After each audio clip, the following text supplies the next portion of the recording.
Everyone has warned me not to tell you what I am going to tell you in this last book. They all say, the ordinary reader does not want theology. Give him plain practical religion. I have rejected their advice. I do not think the ordinary reader is such a fool. Theology means the science of God, and I think any man who wants to think about God at all would like to have the clearest and most accurate ideas about him that are available. You are not children. Why should you be treated like children? In a way, I quite understand why some people are put off by theology. I remember once when I had been giving a talk to the RAF, an old, hard-bitten officer got up and said, "I've no use for all that stuff. But mind you, I'm a religious man too. I know there's a God. I've felt him out alone in the desert at night, the tremendous mystery. And that's just why I don't believe all your neat little dogmas and formulas about him." To anyone who's met the real thing, they all seem so petty and pedantic and unreal. Now, in a sense, I quite agreed with that man. I think he had probably had a real experience of God in the desert, and when he turned from that experience to the Christian creeds, I think he really was turning from something real to something less real. In the same way, if a man has once looked at the Atlantic from the beach and then goes and looks at a map of the Atlantic, he also will be turning from something real to something less real, turning from real waves to a bit of colored paper. But here comes the point. The map is admittedly only colored paper, but there are two things you have to remember about it. In the first place, it is based on what hundreds and thousands of people have found out by sailing the real Atlantic. In that way, it has behind it masses of experience just as real as the one you could have from the beach. Only, while yours would be a single isolated glimpse, the map fits all those different experiences together. In the second place, if you want to go anywhere, the map is absolutely necessary. As long as you are content with walks on the beach, your own glimpses are far more fun than looking at a map. But the map is going to be more useful than walks on the beach if you want to get to America. Now, theology is like the map, merely learning and thinking about the Christian doctrines. If you stop there, is less real and less exciting than the sort of thing my friend got in the desert. Doctrines are not God. They are only a kind of map. But that map is based on the experience of hundreds of people who really were in touch with God. Experiences compared with which any thrills or pious feelings you and I are likely to get on our own are very elementary and very confused. And secondly, if you want to get any further, you must use the map. You see, what happened to that man in the desert may have been real and was certainly exciting, but nothing comes of it. It leads nowhere. There is nothing to do about it. In fact, that is just why a vague religion, all about feeling God in nature and so on, is so attractive. It is all thrills and no work, like watching the waves from the beach. But you will not get to Newfoundland by studying the Atlantic that way, and you will not get eternal life by simply feeling the presence of God in flowers or music. Neither will you get anywhere by looking at maps without going to sea. Nor will you be very safe if you go to sea without a map. In other words, theology is practical, especially now. In the old days, when there was less education and discussion, perhaps it was possible to get on with a very few simple ideas about God. But it is not so now. Everyone reads, everyone hears things discussed. Consequently, if you do not listen to theology, that will not mean that you have no ideas about God. It will mean that you have a lot of wrong ones, bad, muddled, out-of-date ideas. For a great many of the ideas about God which are trotted out as novelties today are simply the ones which real theologians tried centuries ago and rejected. To believe in the popular religion of modern England is retrogression, like believing the earth is flat. For when you get down to it, is not the popular idea of Christianity simply this: that Jesus Christ was a great moral teacher, and that if only we took his advice, we might be able to establish a better social order and avoid another war? Now, mind you, that is quite true, but it tells you much less than the whole truth about Christianity, and it has no practical importance at all. It's quite true that if we took Christ's advice, we should soon be living in a happier world. You need not even go as far as Christ. If we did all that Plato or Aristotle or Confucius told us, we should get on a great deal better than we do. And so what? We never have followed the advice of the great teachers. Why are we likely to begin now? Why are we more likely to follow Christ than any of the others? Because he is the best moral teacher? But that makes it even less likely that we shall follow him. If we cannot take the elementary lessons, is it likely we are going to take the most advanced one?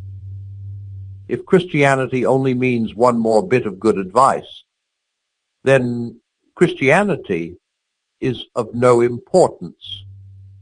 There has been no lack of good advice for the last 4,000 years. A bit more makes no difference. But as soon as you look at any real Christian writings, you find that they are talking about something quite different from this popular religion. They say that Christ is the Son of God, whatever that means. They say that those who give him their confidence can also become sons of God, whatever that means. They say that his death saved us from our sins, whatever that means. There is no good complaining that these statements are difficult. Christianity claims to be telling us about another world, about something behind the world we can touch and hear and see. You may think the claim false, but if it were true, what it tells us would be bound to be difficult, at least as difficult as modern physics, and for the same reason.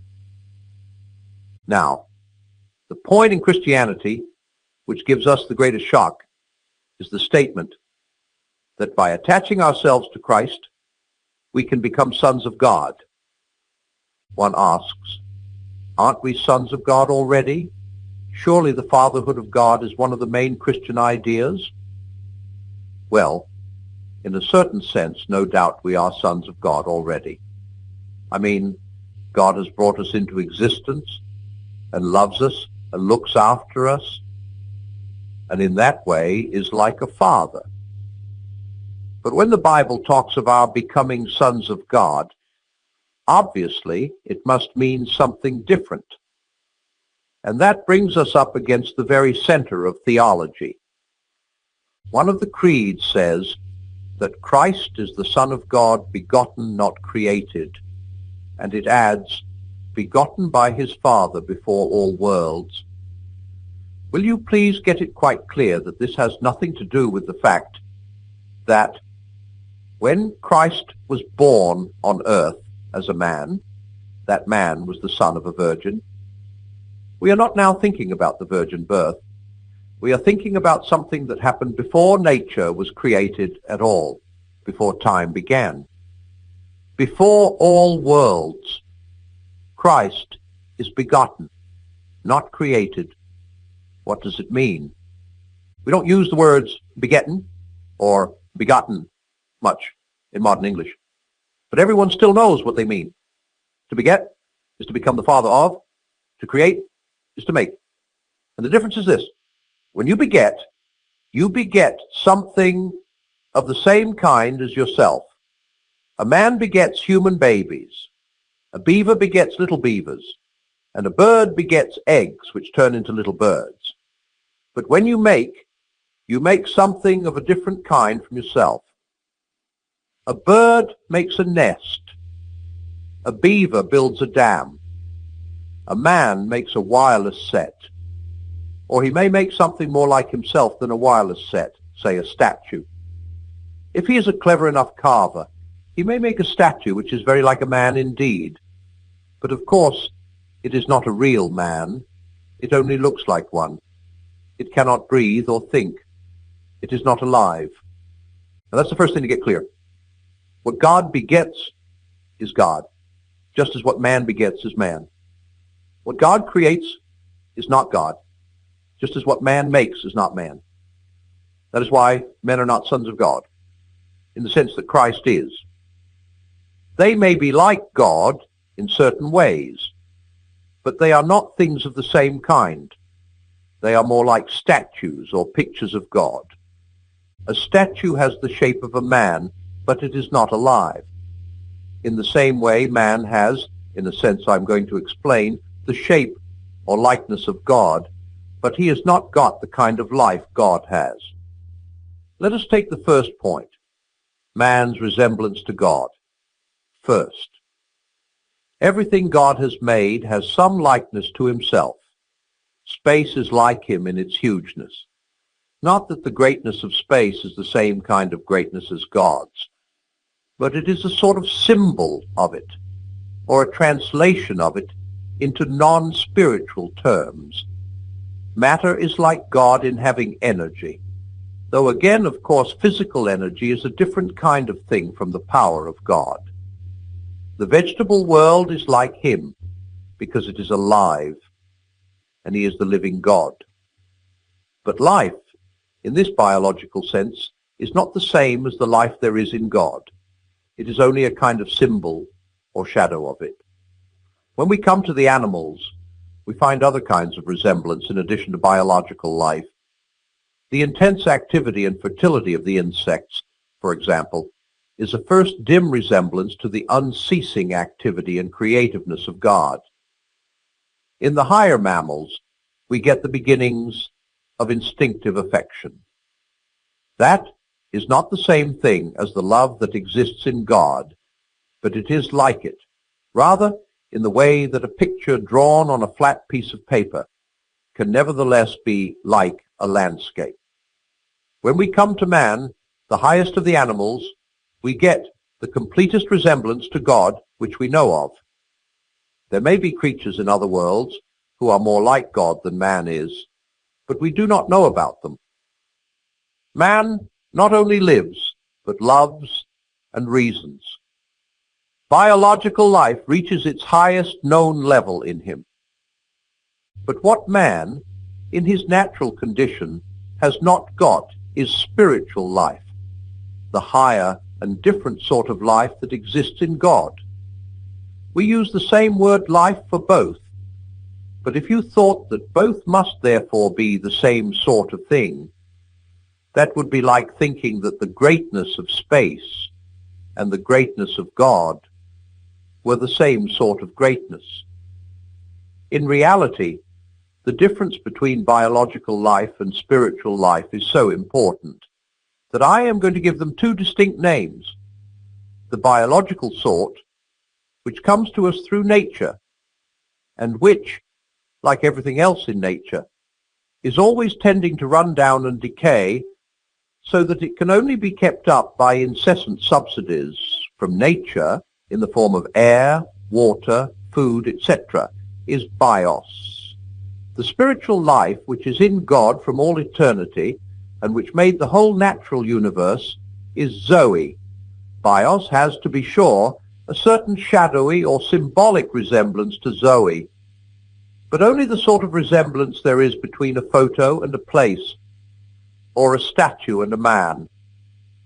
A man who changed from having bios to having Zoe would have gone through as big a change as a statue, which changed from being a carved stone to being a real man.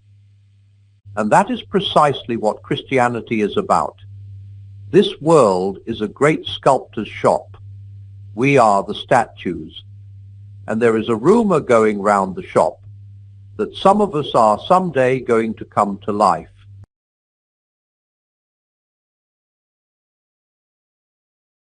A man begets a child, but he only makes a statue. God begets Christ, but he only makes men. But by saying that, I have illustrated only one point about God, namely, that what God the Father begets is God, something of the same kind as himself. In that way, it is like a human father begetting a human son, but not quite like it. So I must try to explain a little more. A good many people nowadays say, I believe in a God, but not in a personal God. They feel that the mysterious something which is behind all other things must be more than a person. Now, the Christians quite agree. But the Christians are the only people who offer any idea of what a being that is beyond personality could be like. All the other people, though they say that God is beyond personality, really think of him as something impersonal, that is, as something less than personal. If you are looking for something super-personal, something more than a person, then it is not a question of choosing between the Christian idea and the other ideas. The Christian idea is the only one on the market. Again, some people think that after this life, or perhaps after several lives, human souls will be absorbed into God. But when they try to explain what they mean, they seem to be thinking of our being absorbed into God as one material thing is absorbed into another. They say it is like a drop of water slipping into the sea. But of course that is the end of the drop. If that is what happens to us, then being absorbed is the same as ceasing to exist. It is only the Christians who have any idea of how human souls can be taken into the life of God and yet remain themselves. In fact, be very much more themselves than they were before. I warned you that theology is practical. The whole purpose for which we exist is to be thus taken into the life of God. Wrong ideas about what that life is will make it harder. And now, for a few minutes, I must ask you to follow rather carefully. You know that in space you can move in three ways: to left or right, backward or forward, up or down. Every direction is either one of these three or a compromise between them. They are called the three dimensions. Now, notice this. If you are using only one dimension, you could draw only a straight line. If you are using two, you could draw a figure, say a square, and a square is made up of four straight lines. Now a step further. If you have three dimensions, you can then build what we call a solid body, say a cube, a thing like a dice or a lump of sugar. And a cube is made up of 6 squares. Do you see the point? A world of one dimension would be a straight line.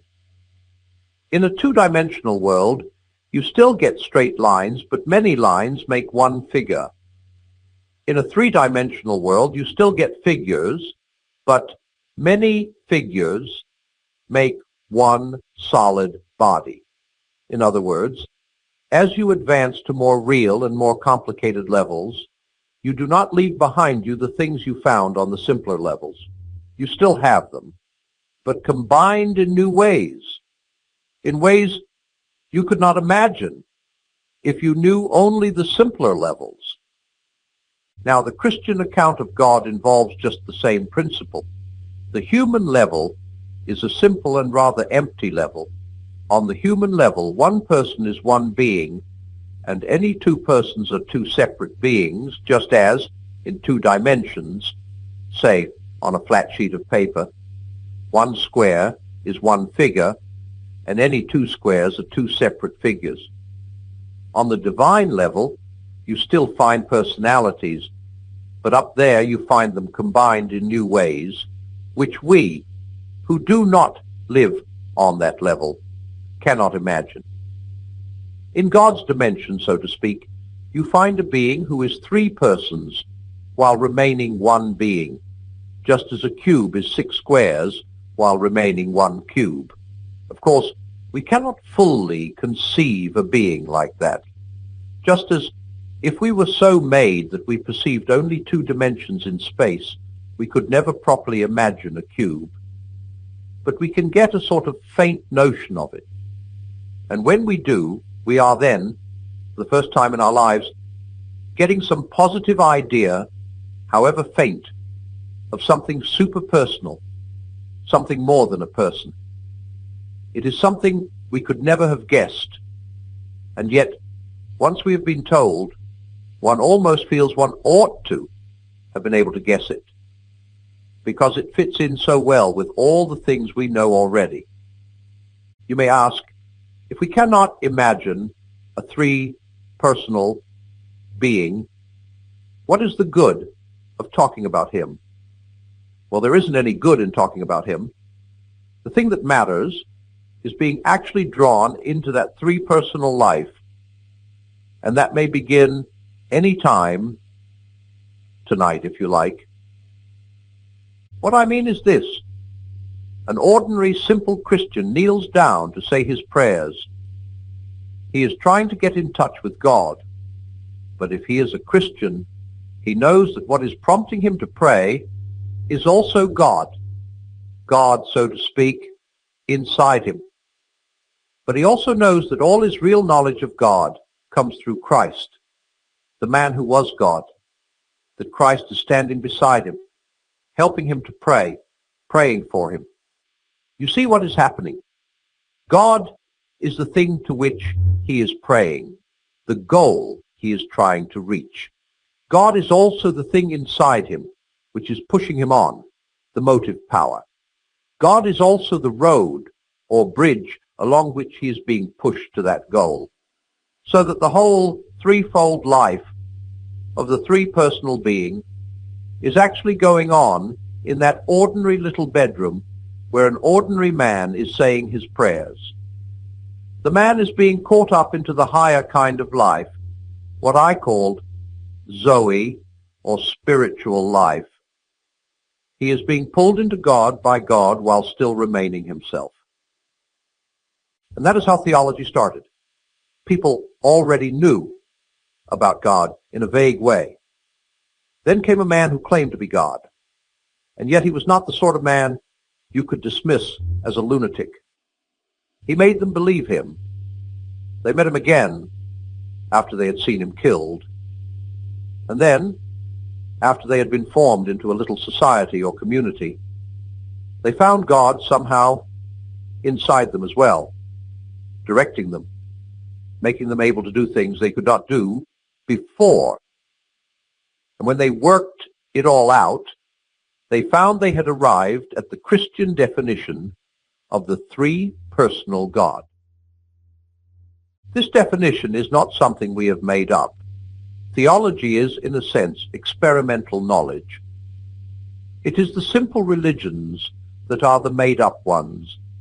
When I say it is an experimental science, in a sense, I mean that it is like the other experimental sciences in some ways, but not in all. If you are a geologist studying rocks, you have to go and find the rocks. They will not come to you, and if you go to them, they cannot run away. The initiative lies all on your side. They cannot either help or hinder. But suppose you are a zoologist and want to take photos of wild animals in their native haunts. That is a bit different from studying rocks. The wild animals will not come to you, but they can run away from you. Unless you keep very quiet, they will. there is beginning to be a tiny little trace of initiative on their side. Now, a stage higher. Suppose you want to get to know a human person. If he is determined not to let you, you will not get to know him. You have to win his confidence. In this case, the initiative is equally divided. It takes two to make a friendship. When you come to knowing God, the initiative lies on his side. If he does not show himself, nothing you can do will enable you to find him. And in fact, he shows much more of himself to some people than to others, not because he has favorites, but because it is impossible for him to show himself to a man whose whole mind and character are in the wrong condition. Just as sunlight, though it has no favorites, cannot be reflected in a dusty mirror as clearly as in a clean one.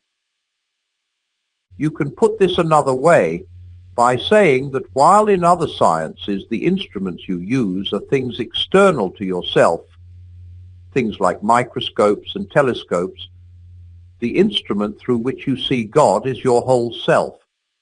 And if a man's self is not kept clean and bright, his glimpse of God will be blurred, like the moon seen through a dirty telescope. That is why horrible nations have horrible religions. They have been looking at God through a dirty lens. God can show himself as he really is, only to real men. And that means not simply to men who are individually good, but to men who are united together in a body, loving one another, helping one another, showing him to one another.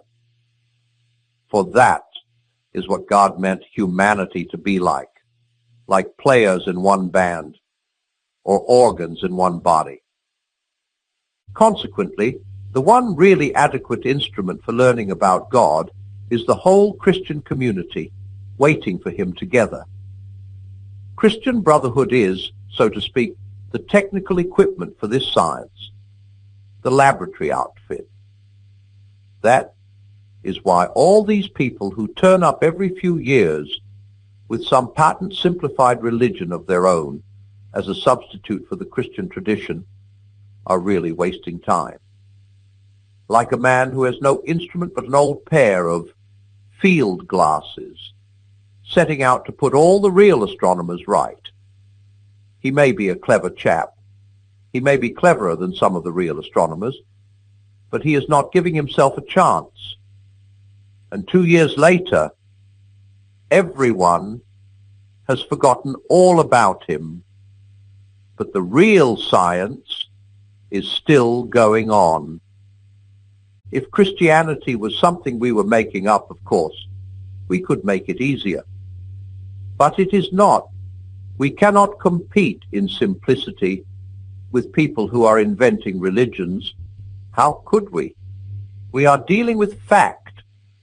Of course, anyone can be simple if he has no facts to bother about.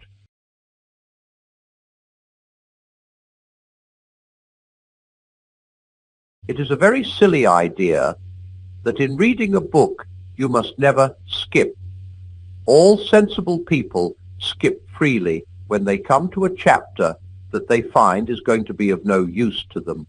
In this chapter, I am going to talk about something that may be helpful to some readers, but may seem to others merely an unnecessary complication.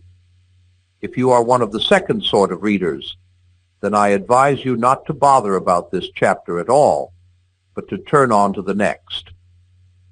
In the last chapter, I had to touch on the subject of prayer, and while that is still fresh in your mind and my own, I would like to deal with the difficulty that some people find about the whole idea of prayer. A man put it to me by saying, I can believe in God all right, but what I cannot swallow is the idea of him attending to several 100 million human beings who are all addressing him at the same moment. And I have found that quite a lot of people feel this way. Now, the first thing to notice is that the whole sting of it comes in the words "at the same moment." Most of us can imagine God attending to any number of applicants, if only they came one by one, and he had endless time to do it. So what is really at the back of this difficulty is the idea of God having to fit too many things into one moment of time. Well, that is of course what happens to us. Our life comes to us moment by moment. One moment disappears before the next comes along, and there is room for very little in each. That is what time is like. And of course you and I tend to take it for granted that this time series, this arrangement of past, present, and future, is not simply the way life comes to us, but the way all things really exist. We tend to assume that the whole universe and God himself are always moving on from past to future, just as we do. But many learned men do not agree with that. It was the theologians who first started the idea that some things are not in time at all. Later the philosophers took it over, and now some of the scientists are doing the same. Almost certainly, God is not in time. His life does not consist of moments following one another. If 1 million people are praying to him at 10:30 tonight, he need not listen to them all in that one little snippet, which we call 10:30. 10:30, and every other moment from the beginning of the world, is always the present for him. If you like to put it that way, he has all eternity in which to listen to the split second of prayer put up by a pilot as his plane crashes in flames. That is difficult, I know. Let me try to give something not the same, but a bit like it. Suppose I am writing a novel. I write, "Mary laid down her work. The next moment came a knock at the door."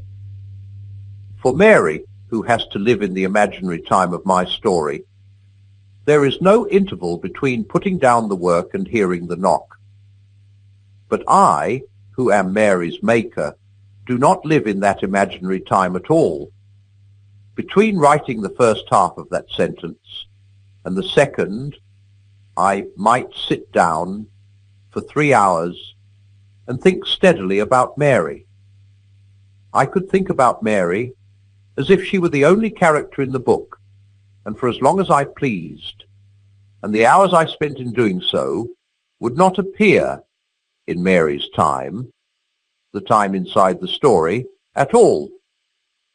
This is not a perfect illustration, of course, but it may give just a glimpse of what I believe to be the truth. God is not hurried along in the time stream of this universe any more than an author is hurried along in the imaginary time of his own novel. He has infinite attention to spare for each one of us. He does not have to deal with us in the mass. You are as much alone with him as if you were the only being he had ever created. When Christ died, he died for you individually, just as much as if you had been the only man in the world. The way in which my illustration breaks down is this.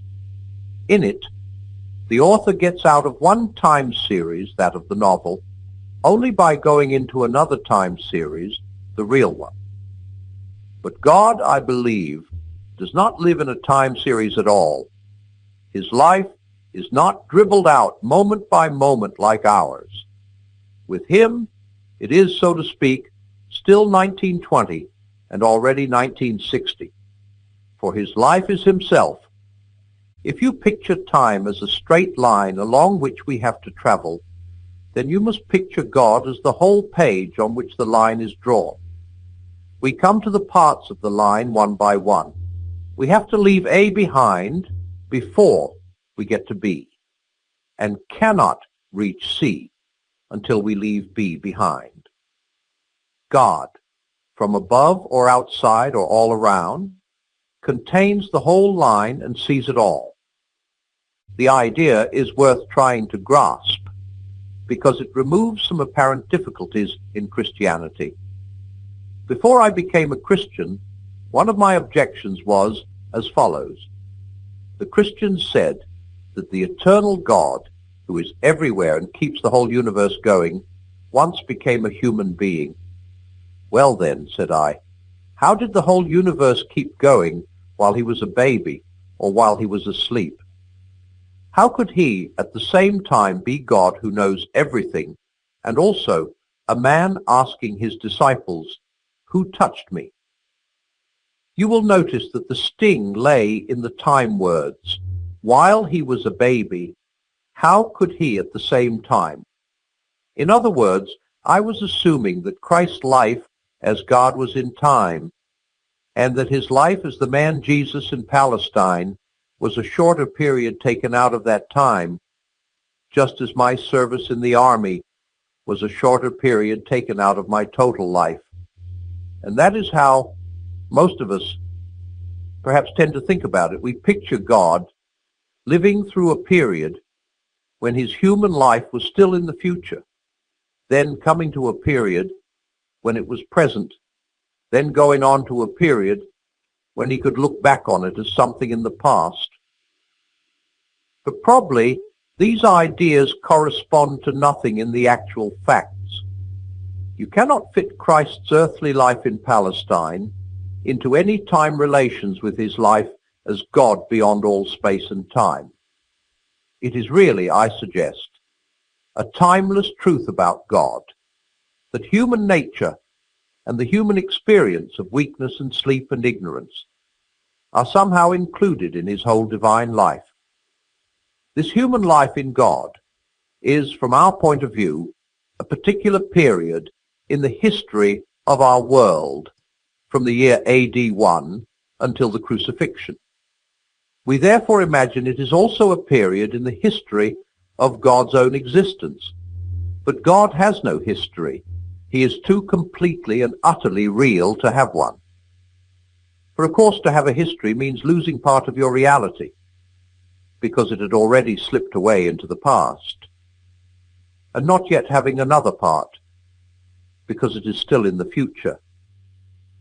In fact, having nothing but the tiny little present, which has gone before you can speak about it. God forbid we should think God was like that. Even we may hope not to be always rationed in that way. Another difficulty we get if we believe God to be in time is this.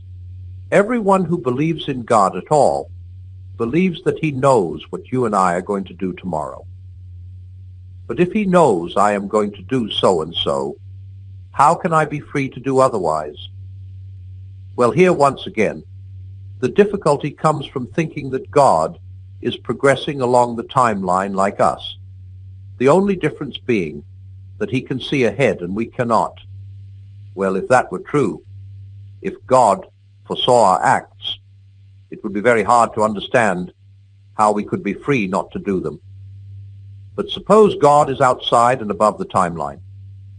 In that case, what we call tomorrow is visible to him in just the same way as what we call today. All the days are now for him. He does not remember you doing things yesterday. He simply sees you doing them, because though you have lost yesterday, he has not. He does not foresee you doing things tomorrow. He simply sees you doing them, because though tomorrow is not yet there for you, it is for him. You never supposed that your actions at this moment were any less free, because God knows what you are doing. Well, he knows your tomorrow's actions in just the same way, because he is already in tomorrow and can simply watch you. In a sense, he does not know your action until you have done it. But then the moment at which you have done it is already now for him. This idea has helped me a good deal. If it does not help you, leave it alone. It is a Christian idea in the sense that great and wise Christians have held it, and there is nothing in it contrary to Christianity. But It is not in the Bible or any of the creeds. You can be a perfectly good Christian without accepting it, or indeed without thinking of the matter at all.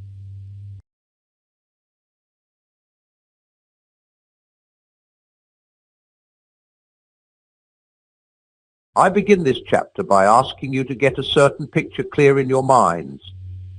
Imagine two books lying on a table, one on top of the other. Obviously, the bottom book is keeping the other one up, supporting it. It is because of the underneath book that the top one is resting, say 2 inches from the surface of the table instead of touching the table. Let us call the underneath book A and the top one B. The position of A is causing the position of B. That is clear? Now let us imagine. It could not really happen, of course, but it will do for an illustration.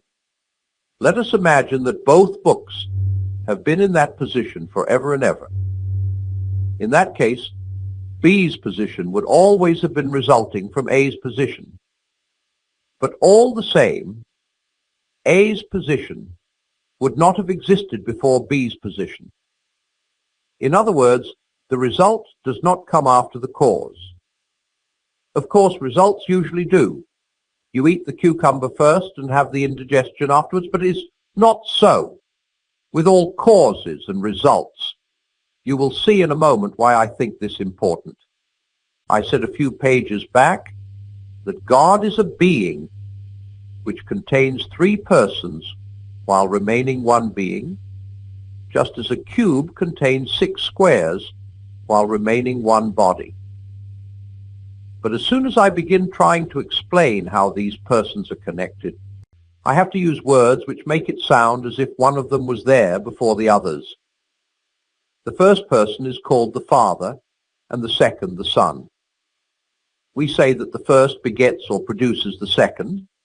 We call it begetting, not making, because what he produces is of the same kind as himself. In that way, the word Father is the only word to use. But unfortunately, it suggests that he is there first, just as a human father exists before his son. But that is not so. There is no before and after about it.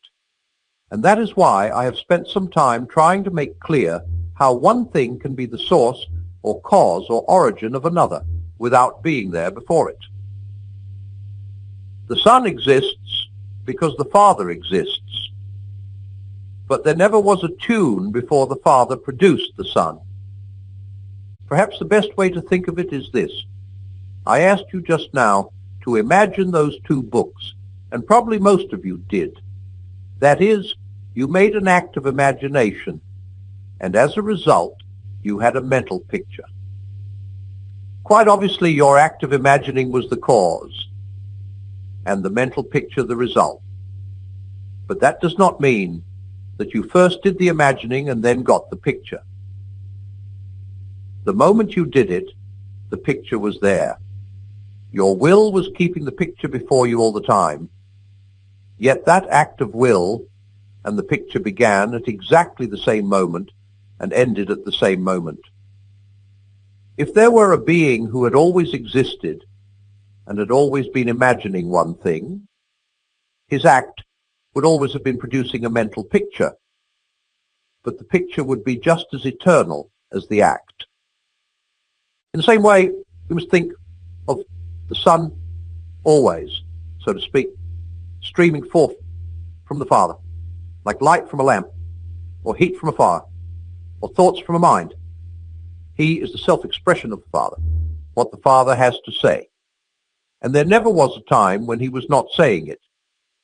But have you noticed what is happening? All these pictures of light or heat are making it sound as if the Father and Son were 2 things instead of 2 persons. So that, after all, the New Testament picture of a Father and a Son turns out to be much more accurate than anything we try to substitute for it. That is what always happens when you go away from the words of the Bible. It is quite right to go away from them for a moment in order to make some special point clear. But you must always go back. Naturally, God knows how to describe himself much better than we know how to describe him. He knows that Father and Son is more like the relation between the first and second persons than anything else we can think of. Much the most important thing to know is that it is a relation of love. The Father delights in his Son. The Son looks up to his Father. Before going on, notice the practical importance of this. All sorts of people are fond of repeating the Christian statement that God is love, but they seem not to notice that the words God is love have no real meaning unless God contains at least two persons. Love is something that one person has for another person. If God was a single person, then before the world was made, he was not love.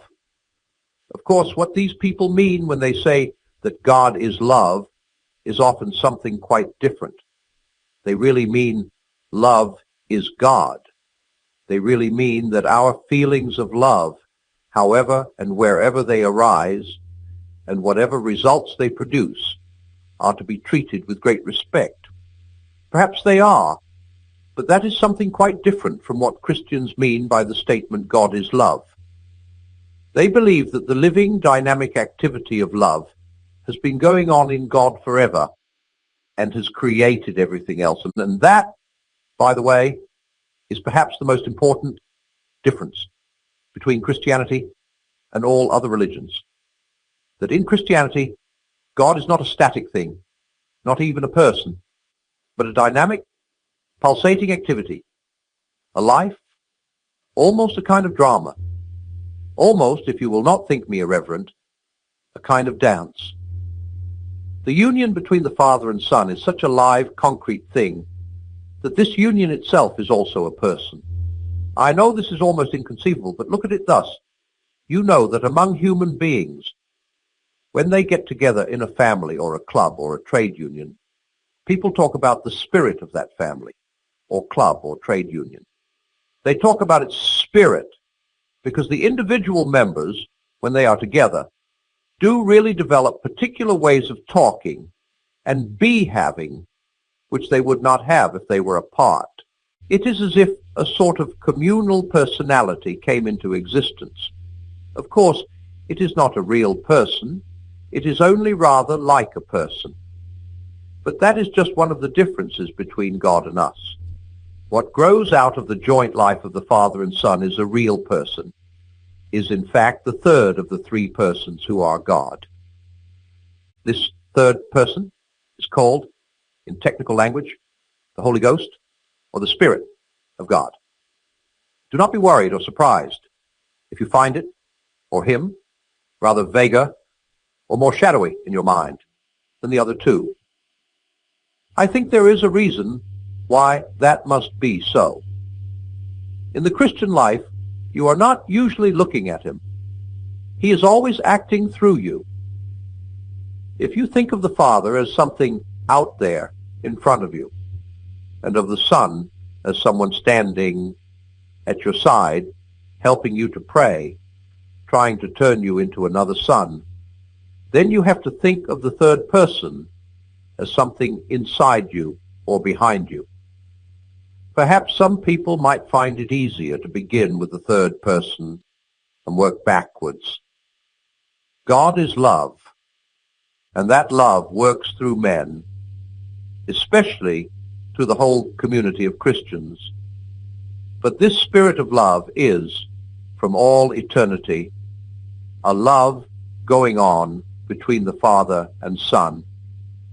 And now, what does it all matter? It matters more than anything else in the world. The whole dance or drama or pattern of this three-personal life is to be played out in each one of us, or putting it the other way round. Each one of us has got to enter that pattern, take his place in that dance. There is no other way to the happiness for which we were made. good things as well as bad, are caught by a kind of infusion. If you want to get warm, you must stand near the fire. If you want to be wet, you must get into the water. If you want joy, power, peace, eternal life, you must get close to, or even into, the thing that has them. I are not a sort of prizes, which God could, if he chose, just hand out to anyone. I are a great fountain of energy and beauty, spurting up at the very center of reality. If you are dosed to it, the spray will wet you. If you are not, you will remain dry. Once a man is united to God, how could he not live forever? Once a man is separated from God, what can he do but wither and die? But how is he to be united to God? How is it possible for us to be taken into the three-personal life? You remember what I said in chapter 2 about begetting and making. We are not begotten by God, we are only made by him.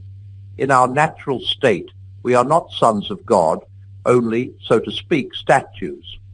We have not got Zoe or spiritual life, only bios or biological life, which is presently going to run down and die. Now the whole offer which Christianity makes is this, that we can, if we let God have his way, come to share in the life of Christ. If we do, we shall then be sharing a life which was begotten, not made, which always has existed and always will exist. Christ is the Son of God. If we share in this kind of life, we also shall be sons of God.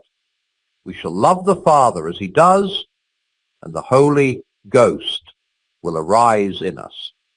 He came to this world and became a man in order to spread to other men the kind of life he has, by what I call good infection.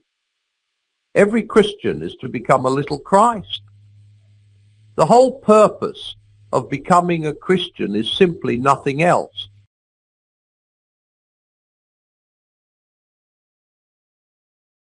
The Son of God became a man to enable men to become sons of God. We do not know, anyway I do not know, how things would have worked if the human race had never rebelled against God and joined the enemy.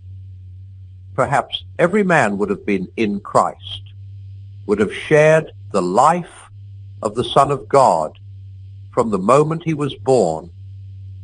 Perhaps the bios, or natural life, would have been drawn up into the Zoe, the uncreated life, at once and as a matter of course. But that is guesswork. You and I are concerned with the way things work now. And the present state of things is this. The two kinds of life are now not only different, they would always have been that, but actually opposed. The natural life in each of us is something self-centered, something that wants to be petted and admired, to take advantage of other lives, to exploit the whole universe, and especially it wants to be left to itself, to keep well away from anything better or stronger or higher than it, anything that might make it feel small. It is afraid of the light and air of the spiritual world, just as people who have been brought up to be dirty are afraid of a bath. And in a sense it is quite right. It knows that if the spiritual life gets hold of it, all its self-centeredness and self-will are going to be killed, and it is ready to fight tooth and nail to avoid that. Did you ever think, when you were a child, what fun it would be if your toys could come to life? Well, suppose you could really have brought them to life. Imagine turning a tin soldier into a real little man. It would involve turning the tin into flesh. And suppose the tin soldier did not like it. He is not interested in flesh. All he sees is that the tin is being spilt. He thinks you are killing him. He will do everything he can to prevent you. He will not be made into a man if he can help it. What you would have done about the tin soldier, I do not know.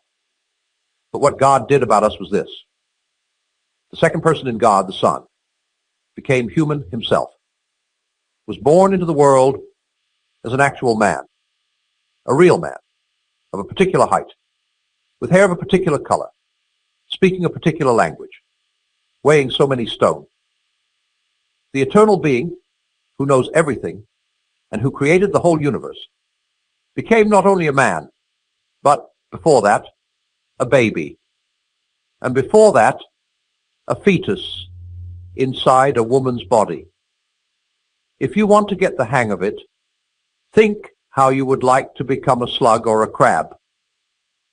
The result of this was that you now had one man who really was what all men were intended to be. One man in whom the created life, derived from his mother, allowed itself to be completely and perfectly turned into the begotten life. The natural human creature in him was taken up fully into the divine Son. Thus, in one instance, humanity had, so to speak, arrived, had passed into the life of Christ. And because the whole difficulty for us is that the natural life has to be, in a sense, killed, he chose an earthly career which involved the killing of his human desires at every turn, poverty, misunderstanding from his own family, betrayal by one of his intimate friends, being jeered at, and manhandled by the police and execution by torture. And then, after being thus killed every day in a sense, the human creature in him, because it was united to the divine Son, came to life again. The man in Christ rose again, not only the God. That is the whole point. For the first time we saw a real man. One tin soldier, real tin, just like the rest, had come fully and splendidly alive. And here, of course, we come to the point where my illustration about the tin soldier breaks down. In the case of real toy soldiers or statues, if one came to life, it would obviously make no difference to the rest. They're all separate. But human beings are not. They look separate because you see them walking about separately. But then, we are so made that we can see only the present moment. If we could see the past, then of course it would look different. For there was a time when every man was part of his mother, and, earlier still, part of his father as well, and when they were part of his grandparents. If you could see humanity spread out in time, as God sees it, it would not look like a lot of separate things dotted about.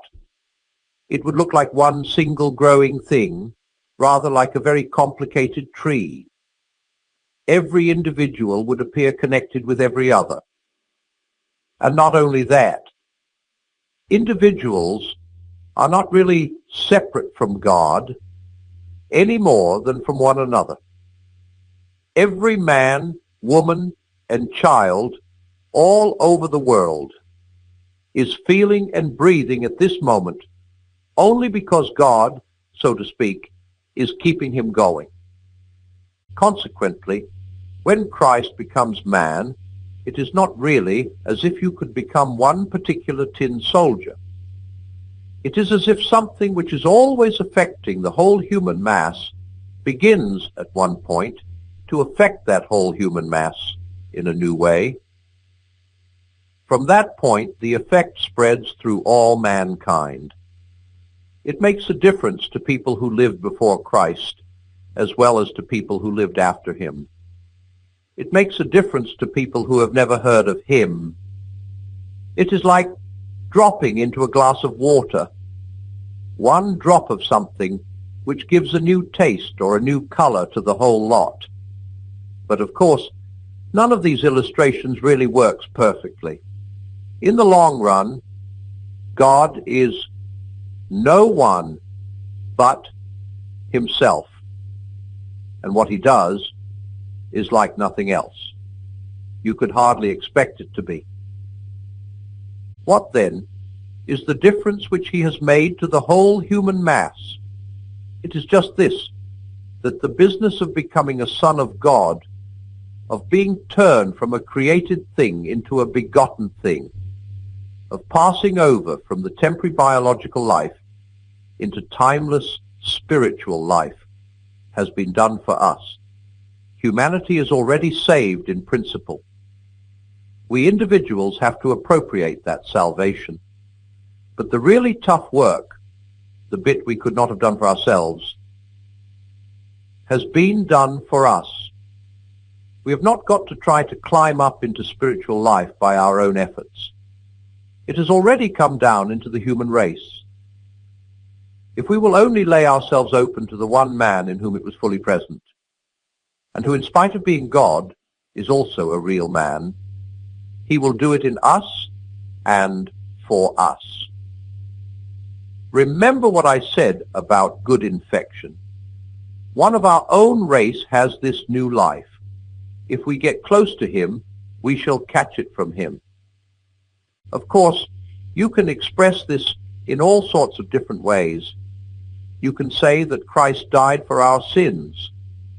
You may say that the Father has forgiven us because Christ has done for us what we ought to have done. You may say that we are washed in the blood of the Lamb. You may say that Christ has defeated death. They are all true. If any of them do not appeal to you, leave it alone and get on with the formula that does. And whatever you do not start quarreling with other people because they use a different formula from yours.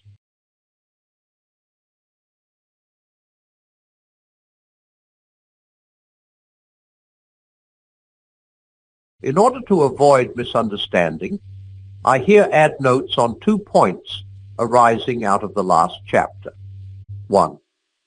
One sensible critic wrote asking me why, if God wanted sons instead of toy soldiers, he did not beget many sons at the outset, instead of first making toy soldiers and then bringing them to life by such a difficult and painful process. One part of the answer to this question is fairly easy. The other part is probably beyond all human knowledge. The easy part is this. The process of being turned from a creature into a son would not have been difficult or painful if the human race had not turned away from God centuries ago. They were able to do this because he gave them free will. He gave them free will because a world of mere automata could never love and therefore never know infinite happiness. The difficult part is this. All Christians are agreed that there is, in the full and original sense, only one Son of God. If we insist on asking, but could there have been many, we find ourselves in very deep water. Have the words could have been any sense at all when applied to God?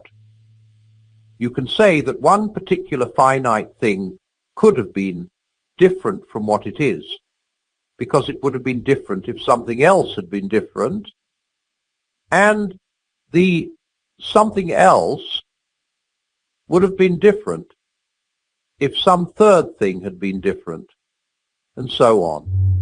The letters on this page would have been red if the printer had used red ink, and he would have used red ink if he had been instructed to, and so on. But when you're talking about God, i.e. about the rock bottom, irreducible fact on which all other facts depend, it is nonsensical to ask if it could have been otherwise. It is what it is, and there's an end to the matter. But quite apart from this, I find a difficulty about the very idea of the Father begetting many sons from all eternity. In order to be many, they would have to be somehow different from one another. 2 pennies have the same shape. How are they two? By occupying different places and containing different atoms. In other words, to think of them as different. We have had to bring in space and matter. In fact, we have had to bring in nature or the created universe. I can understand the distinction between the Father and the Son without bringing in space or matter, because the one begets and the other is begotten. The Father's relation to the Son is not the same as the Son's relation to the Father. But if there were several sons, they would all be related to one another and to the Father in the same way. How would they differ from one another? One does not notice the difficulty at first, of course. One thinks one can form the idea of several sons. But when I think closely, I find that the idea seemed possible only because I was vaguely imagining them as human forms, standing about together in some kind of space. In other words, though I pretended to be thinking about something that exists before any universe was made, I was really smuggling in the picture of a universe and putting that something inside it. When I stopped doing that, and still try to think of the Father begetting many sons before all worlds, I find I'm not really thinking of anything. The idea fades away into mere words. Was nature, space, time, and matter created precisely in order to make manyness possible? Is there perhaps no other way of getting many eternal spirits except by first making many natural creatures in a universe, and then spiritualizing them? But of course, all this is guesswork. 2. The idea that the whole human race is, in a sense, one thing, one huge organism, like a tree, must not be confused with the idea that individual differences do not matter, or that real people, Tom, Nobby, and Kate, are somehow less important than collective things like classes, races, and so forth. Indeed, the two ideas are opposites. Things which are parts of a single organism may be very different from one another. Things which are not may be very alike. 6 pennies are quite separate and very alike. My nose and my lungs are very different, but they are only alive at all because they are parts of my body and share its common life. Christianity thinks of human individuals not as mere members of a group or items in a list, but as organs in a body, different from one another, and each contributing what no other could. When you find yourself wanting to turn your children or pupils or even your neighbors into people exactly like yourself, remember that God probably never meant them to be that. You and they are different organs, intended to do different things. On the other hand, when you are tempted not to bother about someone else's troubles because they are no business of yours, remember that though he is different from you, he is part of the same organism as you. If you forget that he belongs to the same organism as yourself, you will become an individualist. If you forget that he is a different organ from you, if you want to suppress differences and make people all alike, you will become a totalitarian. But a Christian must not be either a totalitarian or an individualist. I feel a strong desire to tell you, and I expect you feel a strong desire to tell me, which of these two errors is the worse. That is the devil getting at us.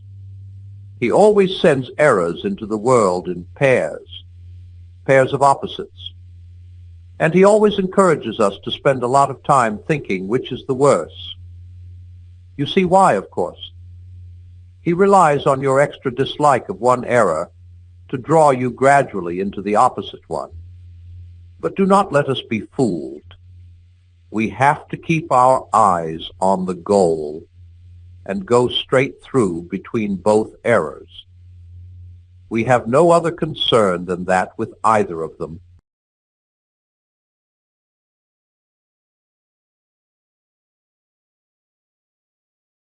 May I once again start by putting two pictures, or two stories rather, into your minds. One is the story you have all read, called Beauty and the Beast. The girl, you remember, had to marry a monster for some reason, and she did. She kissed it as if it were a man. And then, much to her relief, it really turned into a man, and all went well. The other story is about someone who had to wear a mask which made him look much nicer than he really was. He had to wear it for a year, and when he took it off, he found his own face had grown to fit it. He was now really beautiful. What had begun as disguise had become a reality. I think both these stories may, in a fanciful way of course, help to illustrate what I have to say in this chapter. Up till now, I have been trying to describe facts, what God is and what He has done.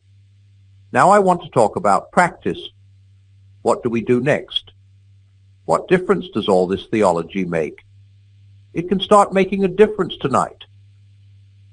If you are interested enough to have read thus far, you are probably interested enough to make a shot at saying your prayers.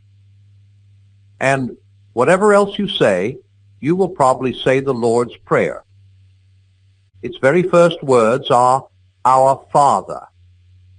Do you now see what those words mean? They mean, quite frankly, that you are putting yourself in the place of a son of God. To put it bluntly, you are dressing up as Christ. If you like, you are pretending.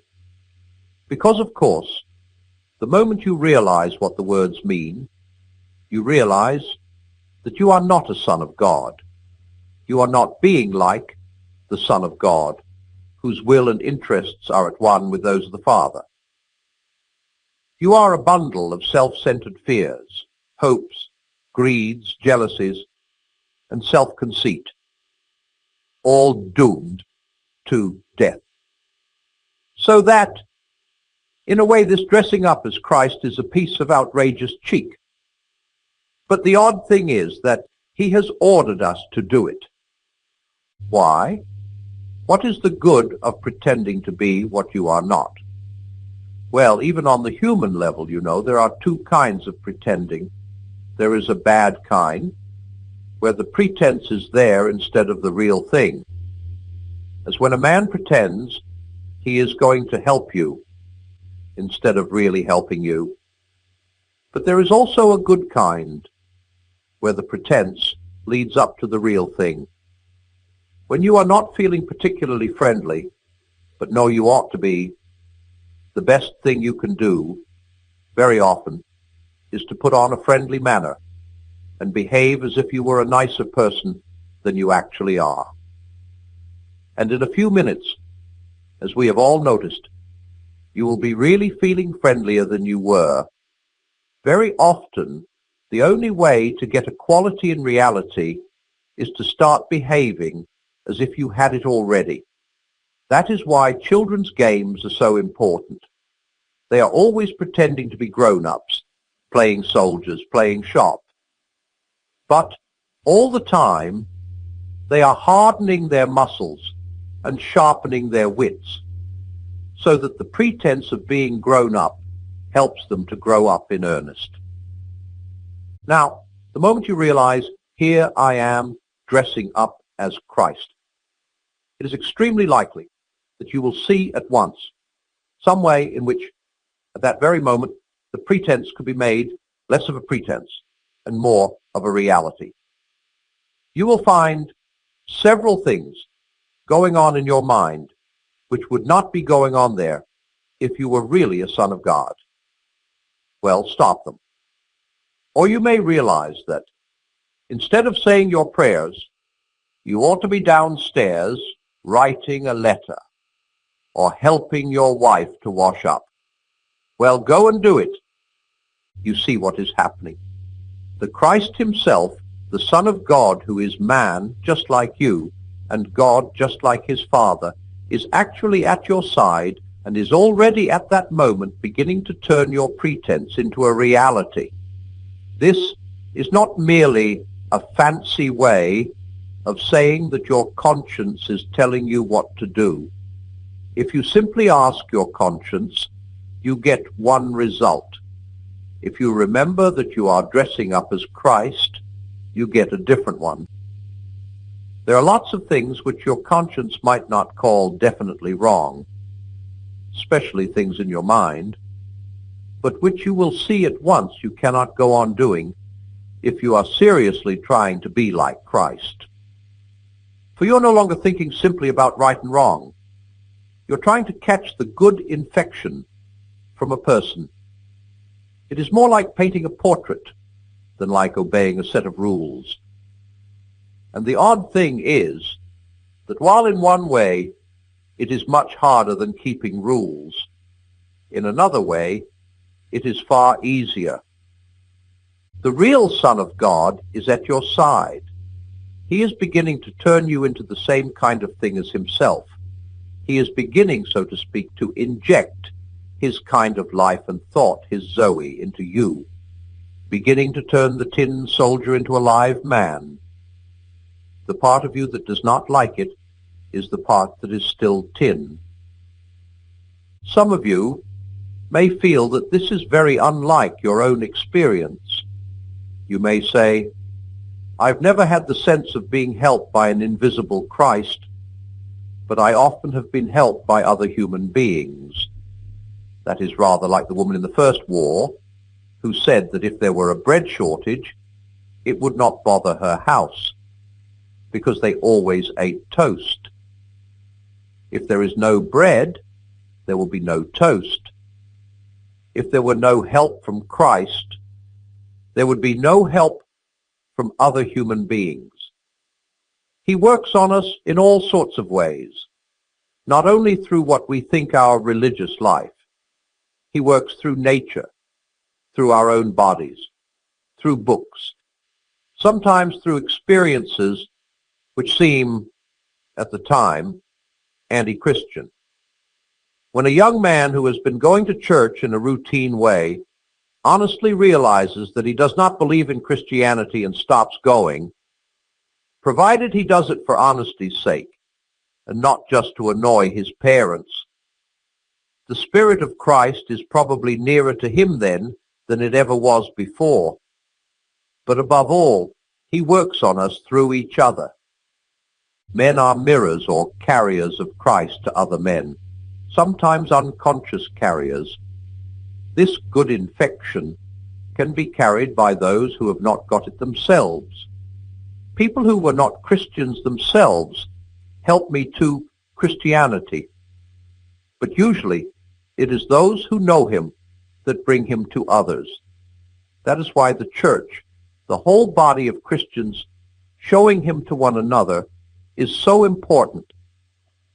You might say that when two Christians are following Christ together, there is not twice as much Christianity as when they are apart, but 16 times as much.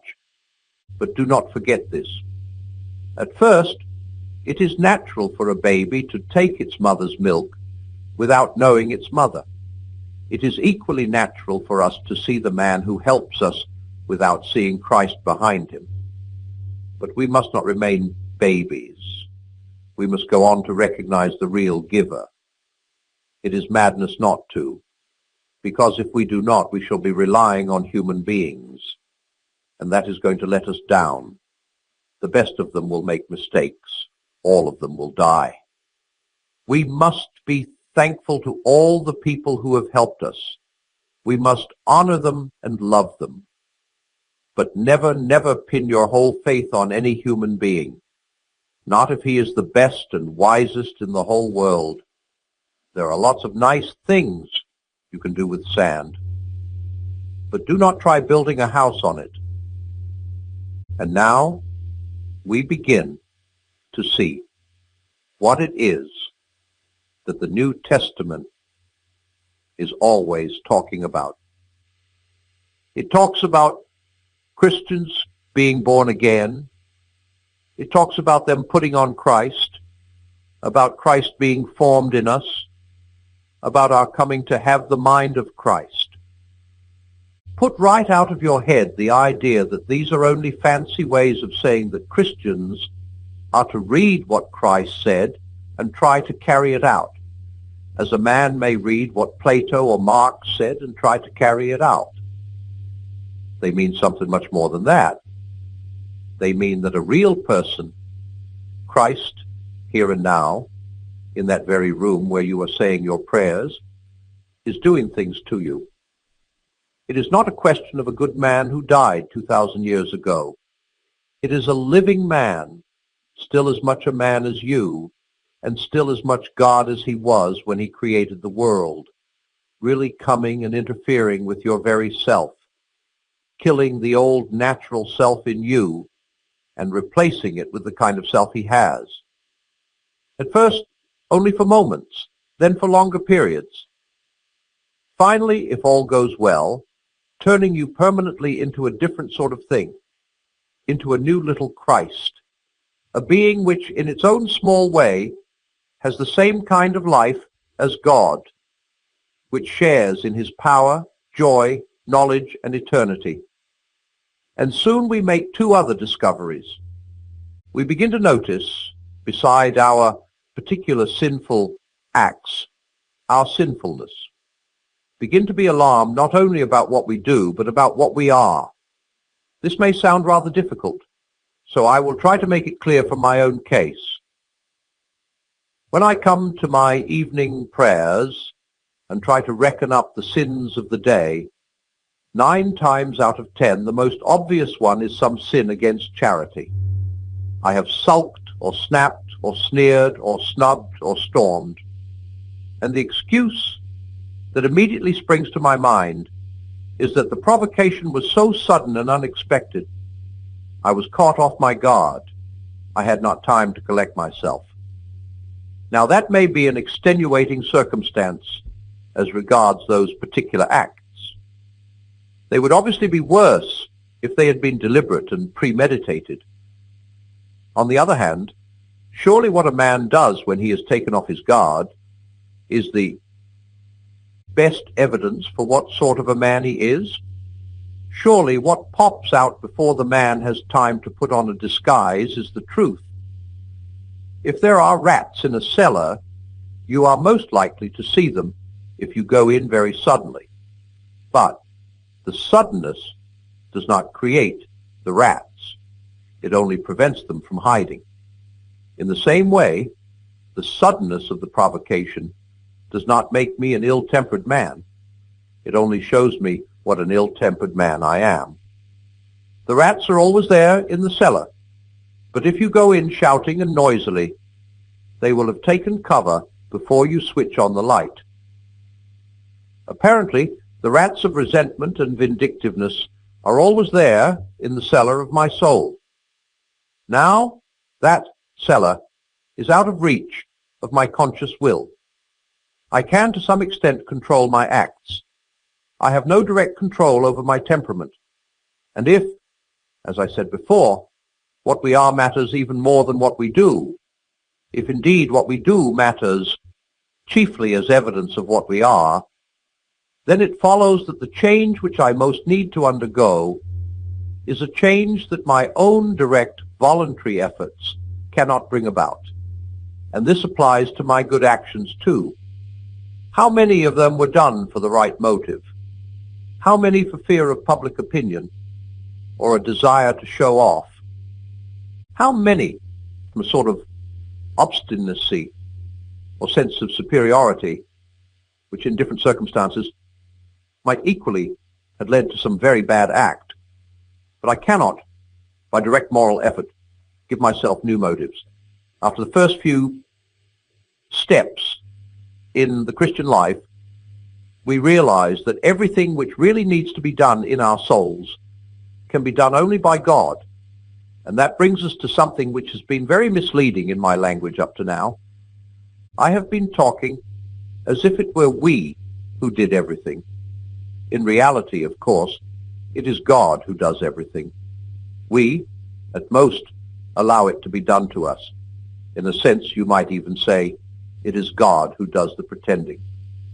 The three-personal God, so to speak, sees before him, in fact, a self-centered, greedy, grumbling, rebellious human animal. But he says, let us pretend that this is not a mere creature, but our Son. It is like Christ, insofar as it is a man, for he became man. Let us pretend that it is also like him in spirit. Let us treat it as if it were what in fact it is not.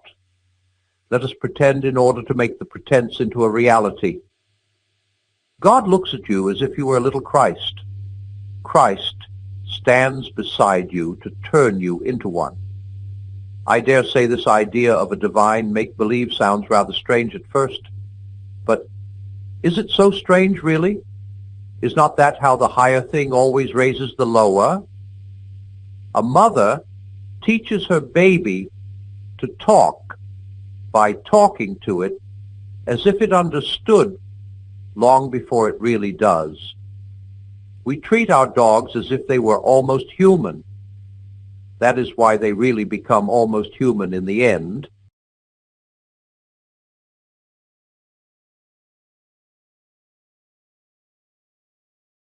In the last chapter, we were considering the Christian idea of putting on Christ, or first dressing up as a son of God, in order that you may finally become a real son. What I want to make clear is that this is not one among many jobs a Christian has to do, and it is not a sort of special exercise for the top class. It is the whole of Christianity. Christianity offers nothing else at all. And I should like to point out how it differs from ordinary ideas of morality and being good. The ordinary idea which we all have before we become Christians is this. We take as starting point our ordinary self with its various desires and interests. We then admit that something else, call it morality or decent behavior or the good of society, has claims on this self, claims which interfere with its own desires. What we mean by being good is giving in to those claims. Some of the things the ordinary self wanted to do turn out to be what we call wrong. Well, we must give them up. Other things which the self did not want to do turn out to be what we call right. Well, we shall have to do them. But we are hoping all the time that when all the demands have been met, the poor natural self will still have some chance and some time to get on with its own life and do what it likes. In fact, we are very like an honest man paying his taxes. He pays them all right, but he does hope that there will be enough left over for him to live on, because we are still taking our natural self as the starting point. As long as we are thinking that way, one or other of two results is likely to follow. Either we give up trying to be good, or else we become very unhappy indeed. For make no mistake, if you are really going to try to meet all the demands made on the natural self, it will not have enough left over to live on. The more you obey your conscience, the more your conscience will demand of you. And your natural self, which is thus being starved and hampered and worried at every turn, will get angrier and angrier. In the end, you will either give up trying to be good, or else become one of those people who, as they say, live for others, but always in a discontented, grumbling way, always wondering why the others do not notice it more, and always making a martyr of yourself. And once you have become that, you will be a far greater pest to anyone who has to live with you than you would have been if you had remained frankly selfish. The Christian way is different, harder, and easier. Christ says, "Give me all. I don't want so much of your time and so much of your money and so much of your work. I want you. I have not come to torment your natural self, but to kill it. No half measures are any good. I don't want to cut off a branch here and a branch there. I want to have the whole tree down. I don't want to drill the tooth or crown it or stop it, but to have it out. Hand over the whole natural self, all the desires which you think innocent, as well as the ones you think wicked, the whole outfit. I will give you a new self instead. In fact, I will give you myself. My own will shall become yours. Both harder and easier than what we are all trying to do. You have noticed, I expect, that Christ himself sometimes describes the Christian way as very hard, sometimes as very easy. He says, take up your cross. In other words, it is like going to be beaten to death in a concentration camp. Next minute he says, my yoke is easy and my burden light. He means both, and one can just see why both are true.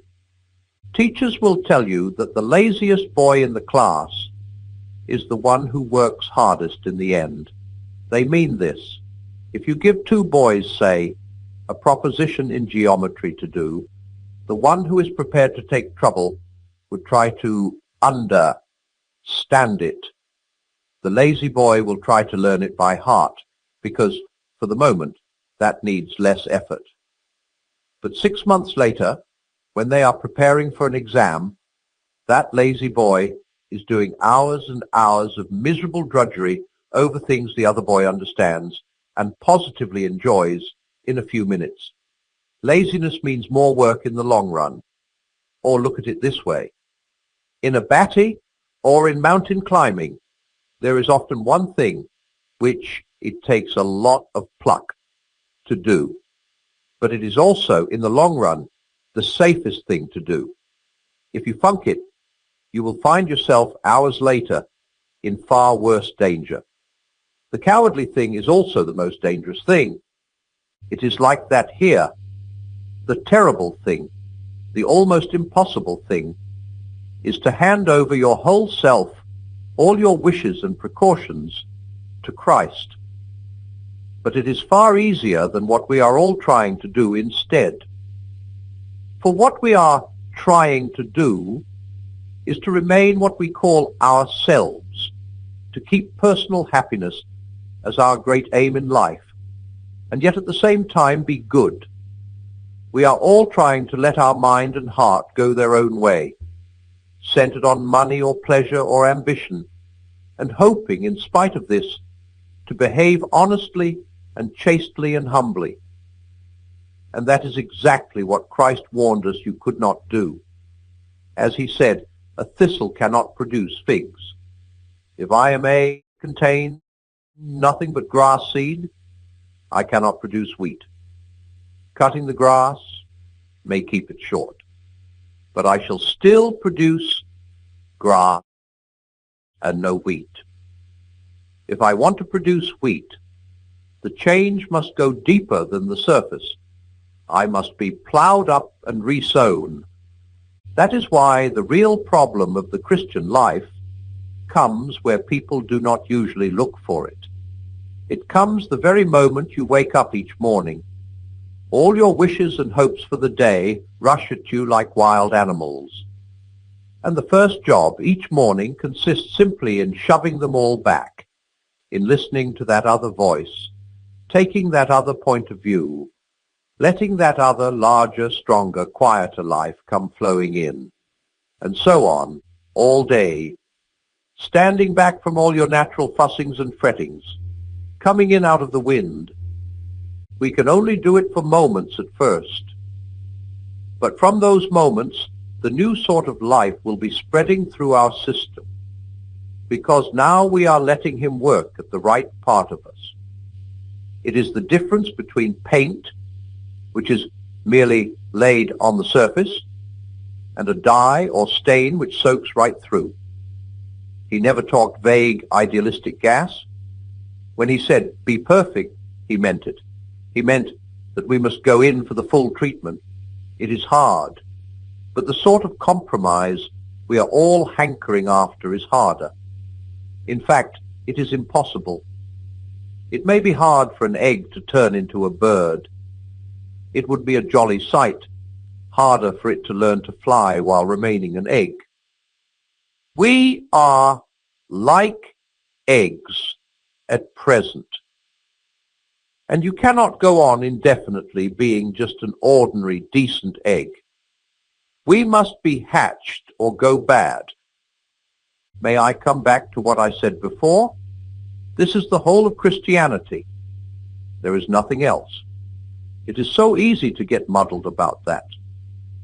It is easy to think that the church has a lot of different objects: education, budding, missions, holding services, just as it is easy to think the state has a lot of different objects: military, political, economic, and whatnot.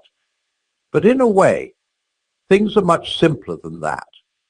The state exists simply to promote and to protect the ordinary happiness of human beings in this life. A husband and wife chatting over a fire, a couple of friends having a game of darts in a pub, a man reading a book in his own room or digging in his own garden. That is what the state is there for. And unless they are helping to increase and prolong and protect such moments, all the laws, parliaments, armies, courts, police, economics, etc., are simply a waste of time. In the same way, the church exists for nothing else but to draw men into Christ, to make them little Christs.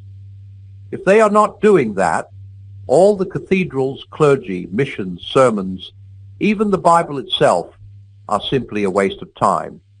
God became man for no other purpose. It is even doubtful, whether the whole universe was created for any other purpose. It says in the Bible that the whole universe was made for Christ, and that everything is to be gathered together in him. I do not suppose any of us can understand how this will happen as regards the whole universe. We do not know what, if anything, lives in the parts of it that are millions of miles away from this earth. Even on this earth, we do not know how it applies to things other than men. After all, that is what you would expect. We have been shown the plan only insofar as it concerns ourselves. I sometimes like to imagine that I can just see how it might apply to other things. I think I can see how the higher animals are in a sense drawn into man when he loves them and makes them, as he does, much more nearly human than they would otherwise be. I can even see a sense in which the dead things and plants are drawn into man as he studies them and uses and appreciates them. And if there were intelligent creatures in other worlds, they might do the same with their worlds. It might be that when intelligent creatures entered into Christ, they would, in that way, bring all the other things in along with them. But I do not know. It is only a guess. What we have been told is how we men can be drawn into Christ, can become part of that wonderful present which the young Prince of the universe wants to offer to his Father, that present which is himself and therefore us in him. It is the only thing we were made for, and there are strange, exciting hints in the Bible that when we are drawn in, a great many other things in nature will begin to come right. The bad dream will be over. It will be morning.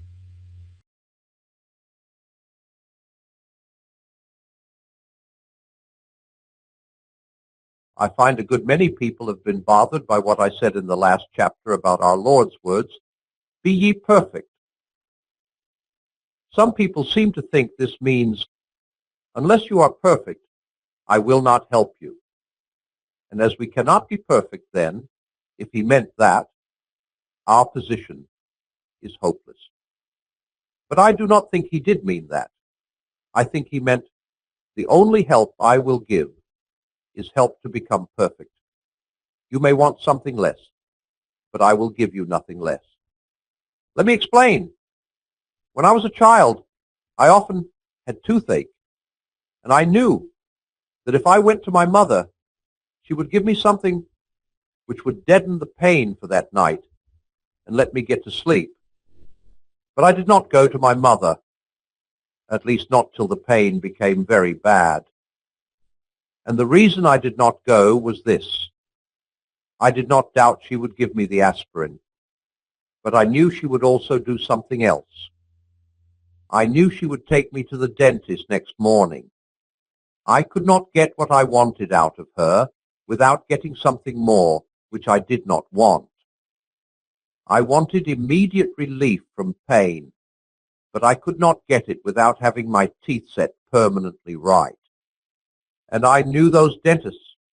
I knew they started fiddling about with all sorts of other teeth, which had not yet begun to ache. They would not let sleeping dogs lie. If you gave them an inch, they took an ell. Now, if I may put it that way, our Lord is like the dentists. If you give him an inch, he will take an ell. Dozens of people go to him to be cured of some one particular sin which they are ashamed of, like masturbation or physical cowardice, or which is obviously spoiling daily life, like bad temper or drunkenness.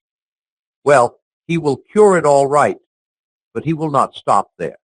That may be all you ask, but if once you call him in, he will give you the full treatment. That is why he warned people to count the cost before becoming Christians. Make no mistake, he says, if you let me, I will make you perfect. The moment you put yourself in my hands, that is what you are in for. Nothing less or other than that. You have free will, and if you choose, you can push me away. But if you do not push me away, understand that I am going to see this job through.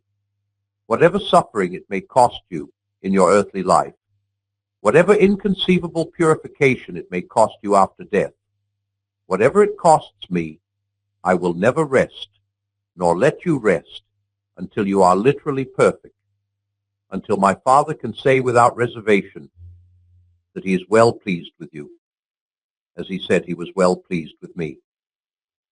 This I can do and will do, but I will not do anything less. And yet, this is the other and equally important side of it. This helper who will, in the long run, be satisfied with nothing less than absolute perfection, will also be delighted with the first feeble, stumbling effort you make tomorrow to do the simplest duty. As a great Christian writer, George MacDonald, pointed out, every father is pleased at the baby's first attempt to walk. No father would be satisfied with anything less than a firm, free, manly walk in a grown-up son. In the same way, he said, God is easy to please, but hard to satisfy. The practical upshot is this. On the one hand, God's demand for perfection need not discourage you in the least in your present attempts to be good, or even in your present failures. Each time you fail, he will pick you up again. And he knows perfectly well that your own efforts are never going to bring you anywhere near perfection. On the other hand, you must realize from the outset that the goal towards which he is beginning to guide you is absolute perfection. And no power in the whole universe except you, yourself, can prevent him from taking you to that goal. That is what you are in for. And it is very important to realize that. If we do not, then we are very likely to start pulling back and resisting him after a certain point. I think that many of us, when Christ has enabled us to overcome one or two sins that were an obvious nuisance, are inclined to feel, though we do not out it into words, that we are now good enough. He has done all we wanted him to do, and we should be obliged if he would now leave us alone. As we say, I never expected to be a saint. I only wanted to be a decent, ordinary chap. And we imagine, when we say this, that we are being humble. But this is the fatal mistake. Of course, we never wanted and never asked to be made into the sort of creatures he is going to make us into. But the question is not what we intended ourselves to be, but what he intended us to be when he made us. He is the inventor. We are only the machine. He is the painter. We are only the picture. How should we know what he means us to be like? You see, he has already made us something very different from what we were. Long ago, before we were born, when we were inside our mother's bodies, we passed through various stages. We were once rather like vegetables and once rather like fish. It was only at a later stage that we became like human babies. And if we had been conscious at those earlier stages, I dare say we should have been quite contented to stay as vegetables or fish, should not have wanted to be made into babies. But all the time, he knew his plan for us and was determined to carry it out. Something the same is now happening at a higher level. We may be content to remain what we call ordinary people, but he is determined to carry out a quite different plan. To shrink back from that plan is not humility. It is laziness and cowardice. To submit to it is not conceit or megalomania. It is obedience. Here is another way of putting the two sides of the truth. On the one hand, we must never imagine that our own unaided efforts can be relied on to carry us even through the next 24 hours as decent people. If he does not support us, not one of us is safe from some gross sin. On the other hand, no possible degree of holiness or heroism which has ever been recorded of the greatest saints is beyond what he is determined to produce in every one of us in the end. The job will not be completed in this life, but he means to get us as far as possible before death. That is why we must not be surprised if we are in for a rough time. When a man turns to Christ and seems to be getting on pretty well, in the sense that some of his bad habits are now corrected, he often feels that it would now be natural if things went fairly smoothly. When troubles come along, illnesses, money troubles, new kinds of temptation, he is disappointed. These things, he feels, might have been necessary to rouse him and make him repent in his bad old days. But why now? Because God is forcing him on or up to a higher level, putting him into situations where he will have to be very much braver or more patient or more loving than he ever dreamed of being before. It seems to us all unnecessary, but that is because we have not yet had the slightest notion of the tremendous thing he means to make of us.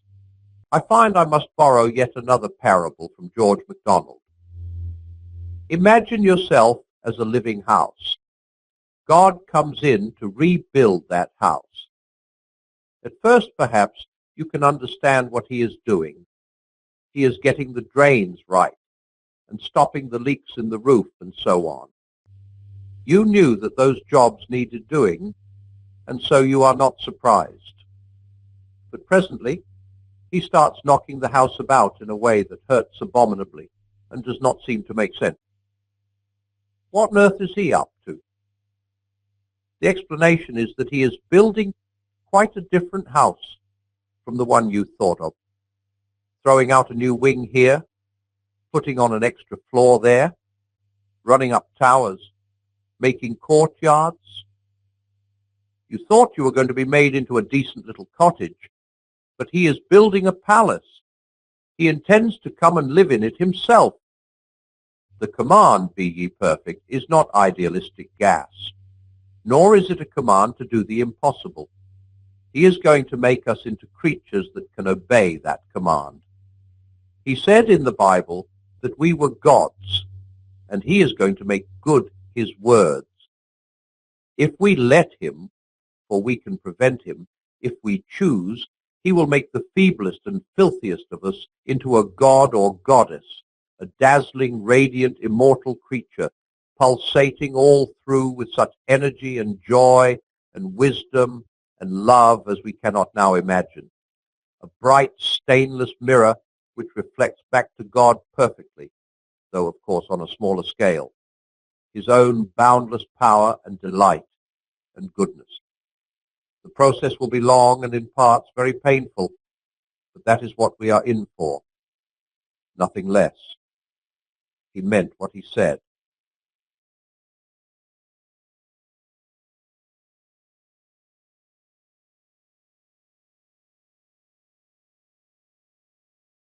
He meant what he said. Those who put themselves in his hands will become perfect as he is perfect, perfect in love, wisdom, joy, beauty, and immortality. The change will not be completed in this life, for death is an important part of the treatment. How far the change will have gone before death in any particular Christian is uncertain. I think this is the right moment to consider a question which is often asked. If Christianity is true, why are not all Christians obviously nicer than all non-Christians?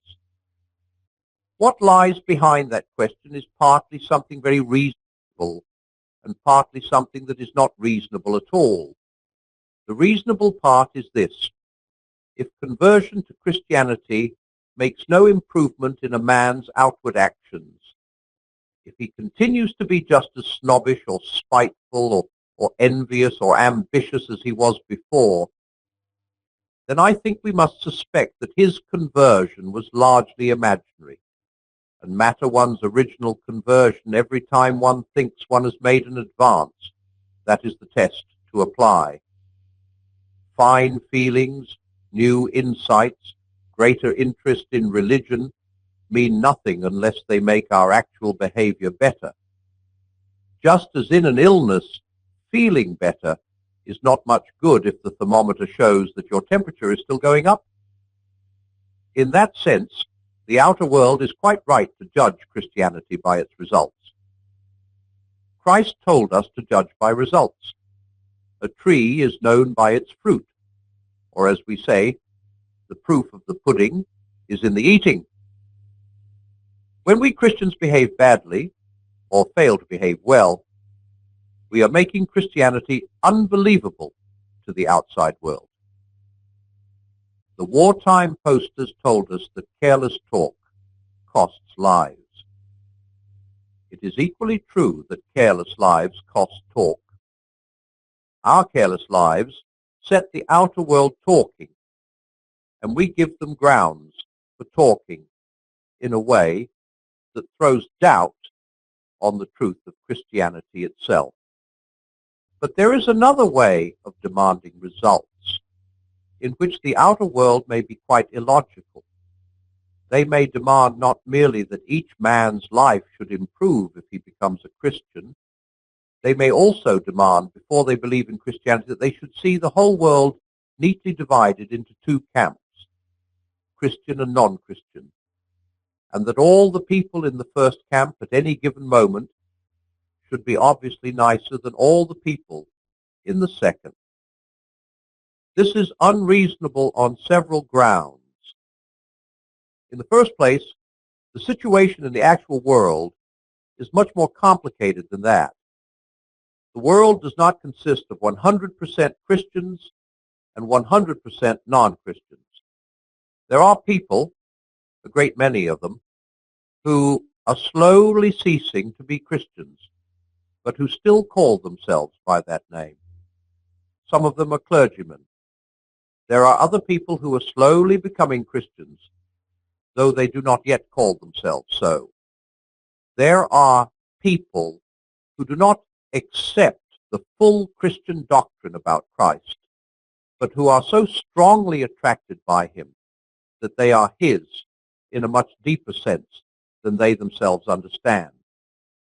There are people in other religions who are being led by God's secret influence to concentrate on those parts of their religion which are in agreement with Christianity, and who thus belong to Christ without knowing it. For example, a Buddhist of goodwill may be led to concentrate more and more on the Buddhist teaching about mercy, and to leave in the background, though he might still say he believed, the Buddhist teaching on certain other points. Many of the good pagans, long before Christ's birth, may have been in this position. And always, of course, there are a great many people who are just confused in mind and have a lot of inconsistent beliefs all jumbled up together. Consequently, it is not much use trying to make judgments about Christians and non-Christians in the mass. It is some use comparing cats and dogs, or even men and women in the mass, because there one knows definitely which is which. Also, an animal does not turn, either slowly or suddenly, from a dog into a cat. But when we are comparing Christians in general with non-Christians in general, we are usually not thinking about real people whom we know at all, but only about two vague ideas which we have got from novels and newspapers. If you want to compare the bad Christian and the good atheist, you must think about two real specimens whom you have actually met. Unless we come down to brass tacks in that way, we shall only be wasting time. Suppose we have come down to brass tacks and are now talking not about an imaginary Christian and an imaginary non-Christian, but about two real people in our own neighborhood. Even then, we must be careful to ask the right question. If Christianity is true, then it ought to follow, A, that any Christian will be nicer than the same person would be if he were not a Christian, that any man who becomes a Christian will be nicer than he was before. Just in the same way, if the advertisements of White Smiles toothpaste are true, it ought to follow, A, that anyone who uses it will have better teeth than the same person would have if he did not use it. B, that if anyone begins to use it, his teeth will improve. But to point out that I, who use White Smiles, and also have inherited bad teeth from both my parents, have not got as fine a set as some healthy young Negro who never used toothpaste at all, does not by itself prove that the advertisements are untrue. Christian Miss Bates may have an unkinder tongue than unbelieving Dick Birkin. That by itself does not tell us whether Christianity works. The question is what Miss Bates's tongue would be like if she were not a Christian, and what Dick's would be like if he became one. Miss Bates and Dick, as a result of natural causes and early upbringing, have certain temperaments. Christianity professes to put both temperaments under new management, if they will allow it to do so. What you have a right to ask is whether that management, if allowed to take over, improves the concern. Everyone knows that what is being managed in Dick Birkin's case is much nicer than what is being managed in Miss Bates's. That is not the point. To judge the management of a factory, you must consider not only the output, but the plant. Considering the plant at Factory A, it may be a wonder that it turns out anything at all. Considering the first-class outfit at Factory B, its output, though high, may be a great deal lower than it ought to be. No doubt the good manager at Factory A is going to put in new machinery as soon as he can, but that takes time. In the meantime, low output does not prove that he is a failure. And now, let us go a little deeper. The manager is going to put in new machinery. Before Christ has finished with Miss Bates, she is going to be very nice indeed. But if we left it at that, it would sound as though Christ's only aim was to pull Miss Bates up to the same level on which Dick had been all along. We have been talking, in fact, as if Dick were all right, as if Christianity was something nasty people needed, and nice ones could afford to do without, and as if niceness was all that God demanded. But this would be a fatal mistake. The truth is that in God's eyes, Dick Firkin needs saving every bit as much as Miss Bates. In one sense, I will explain what sense in a moment, niceness hardly comes into the question. You cannot expect God to look at Dick's placid temper and friendly disposition exactly as we do. They result from natural causes which God himself creates. Being merely temperamental, they will all disappear if Dick's digestion alters. The niceness, in fact, is God's gift to Dick, not Dick's gift to God. In the same way, God has allowed natural causes, working in a world spoiled by centuries of sin, to produce in Miss Bates the narrow mind and jangled nerves which account for most of her nastiness. He intends, in his own good time, to set that part of her right. But that is not for God the critical part of the business. It presents no difficulties. It is not what he is anxious about. What he is watching and waiting and working for is something that is not easy even for God, because, from the nature of the case, even he cannot produce it by a mere act of power. He is waiting and watching for it both in Miss Bates and in Dick Firkin. It is something they can freely give him or freely refuse to him. Will they or will they not turn to him and thus fulfill the only purpose for which they were created? Their free will is trembling inside them like the needle of a compass. But this is a needle that can choose. It can point to its true north, but it need not. Will the needle swing round and settle and point to God? He can help it to do so. He cannot force it. He cannot, so to speak, put out his own hand and pull it into the right position, for then it would not be free will any more. Will it point north? That is the question on which all hangs. Will Miss Bates and Dick offer their natures to God? The question whether the natures they offer or withhold are, at that moment, nice or nasty ones, is of secondary importance. God can see to that part of the problem. Do not misunderstand me. Of course, God regards a nasty nature as a bad and deplorable thing. And of course, he regards a nice nature as a good thing. Good like bread, or sunshine, or water. But these are the good things which he gives and we receive. He created Dick's sound nerves and good digestion, and there is plenty more where they came from. It costs God nothing, so far as we know, to create nice things. But to convert rebellious wills cost him crucifixion. And because they are wills, they can, in nice people just as much as in nasty ones, refuse his request. And then, because that niceness in Dick was merely part of nature, it will all go to pieces in the end. Nature herself will all pass away.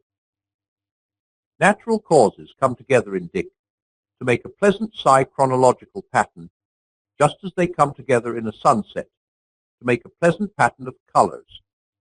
Presently, for that is how nature works, they will fall apart again, and the pattern in both cases will disappear. Dick has had the chance to turn, or rather to allow God to turn, that momentary pattern into the beauty of an eternal spirit, and he has not taken it. There is a paradox here.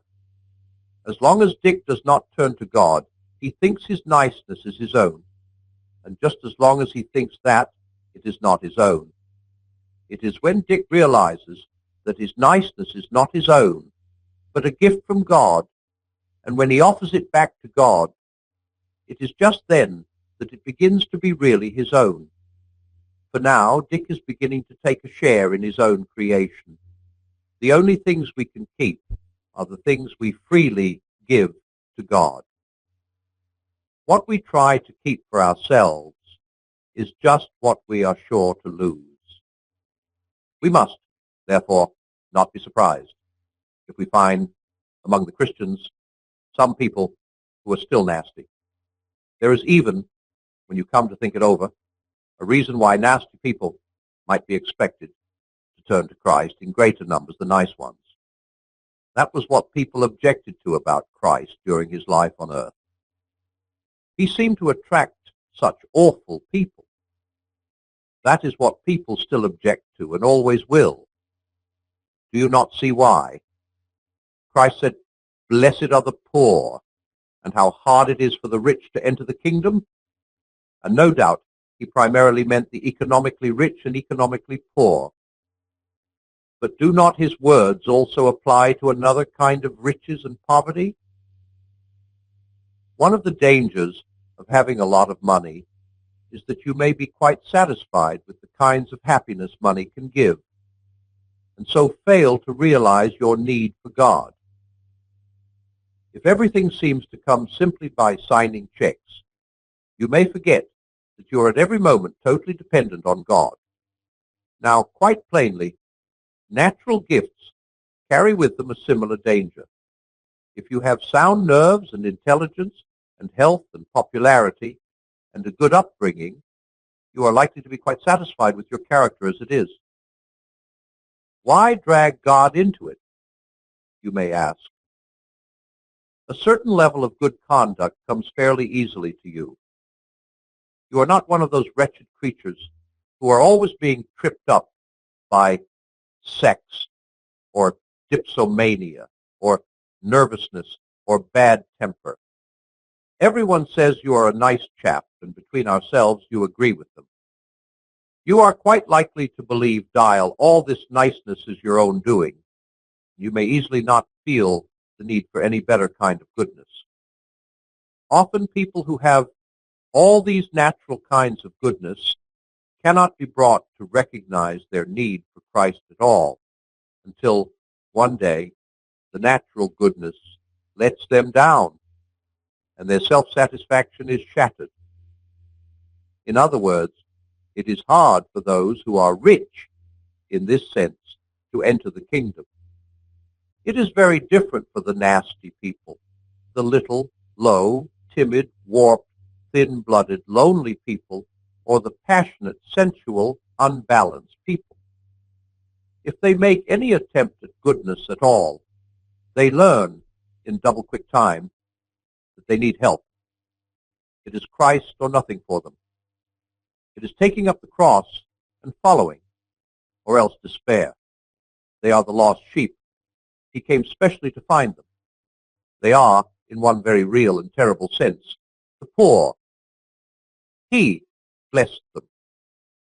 They are the awful set he goes about with. And of course the Pharisees say still, as they said from the first, if there were anything in Christianity, those people would not be Christians. There's either a warning or an encouragement here for every one of us. If you are a nice person, if virtue comes easily to you, beware. Much is expected from those to whom much is given. If you mistake for your own merits what are really God's gifts to you through nature, and if you are contented with simply being nice, you are still a rebel. And all those gifts will only make your fall more terrible, your corruption more complicated, your bad example more disastrous. The devil was an archangel once. His natural gifts were as far above yours as yours are above those of a chimpanzee. But if you are a poor creature, poisoned by a wretched upbringing in some house full of vulgar jealousies and senseless quarrels, saddled by no choice of your own with some loathsome sexual perversion, nagged day in and day out by an inferiority complex that makes you snap at your best friends, do not despair. He knows all about it. You are one of the poor whom he blessed. He knows what a wretched machine you are trying to drive. Keep on. Do what you can. One day, perhaps in another world, but perhaps far sooner than that, he will fling it on the scrap heap and give you a new one, and then you may astonish us all, not least yourself, for you have learned your driving in a hard school. Some of the last will be first, and some of the first will be last. Niceness, wholesome, integrated personality, is an excellent thing. We must try by every medical, educational, economic, and political means in our power to produce a world where as many people as possible grow up nice, just as we must try to produce a world where all have plenty to eat. But we must not suppose that even if we succeeded in making everyone nice, we should have saved their souls. A world of nice people, content in their own niceness, looking no further, turned away from God, would be just as desperately in need of salvation as a miserable world, and might even be more difficult to save. For mere improvement is not redemption. The redemption always improves people even here and now, and will in the end improve them to a degree we cannot yet imagine. God became man to turn creatures into sons, not simply to produce better men of the old kind, but to produce a new kind of man. It is not like teaching a horse to jump better and better, but like turning a horse into a winged creature. Of course, once it has got its wings, it will soar over fences which could never have been jumped, and thus beat the natural horse at its own game. But there may be a period, while the wings are just beginning to grow, when it cannot do so. And at that stage, the lumps on the shoulders, no one could tell by looking at them that they are going to be wings, may even give it an awkward appearance. But perhaps we have already spent too long on this question. If what you want is an argument against Christianity, and I well remember how eagerly I looked for such arguments when I began to be afraid it was true, you can easily find some stupid and unsatisfactory Christian and say, "So there's your boasted new man, give me the old kind." But if once you have begun to see that Christianity is on other grounds probable, you will know in your heart that this is only evading the issue. What can you ever really know of other people's souls, of their temptations, their opportunities, their struggles? One soul in the whole creation you do know, and it is the only one whose fate is placed in your hands. If there is a God, you are, in a sense, alone with him. You cannot put him off with speculations about your next-door neighbors or memories of what you have read in books. What will all that chatter and hearsay count? Will you even be able to remember it when the anesthetic fog, which we call nature or the real world, fades away and the presence in which you have always stood becomes palpable, immediate, and unavoidable?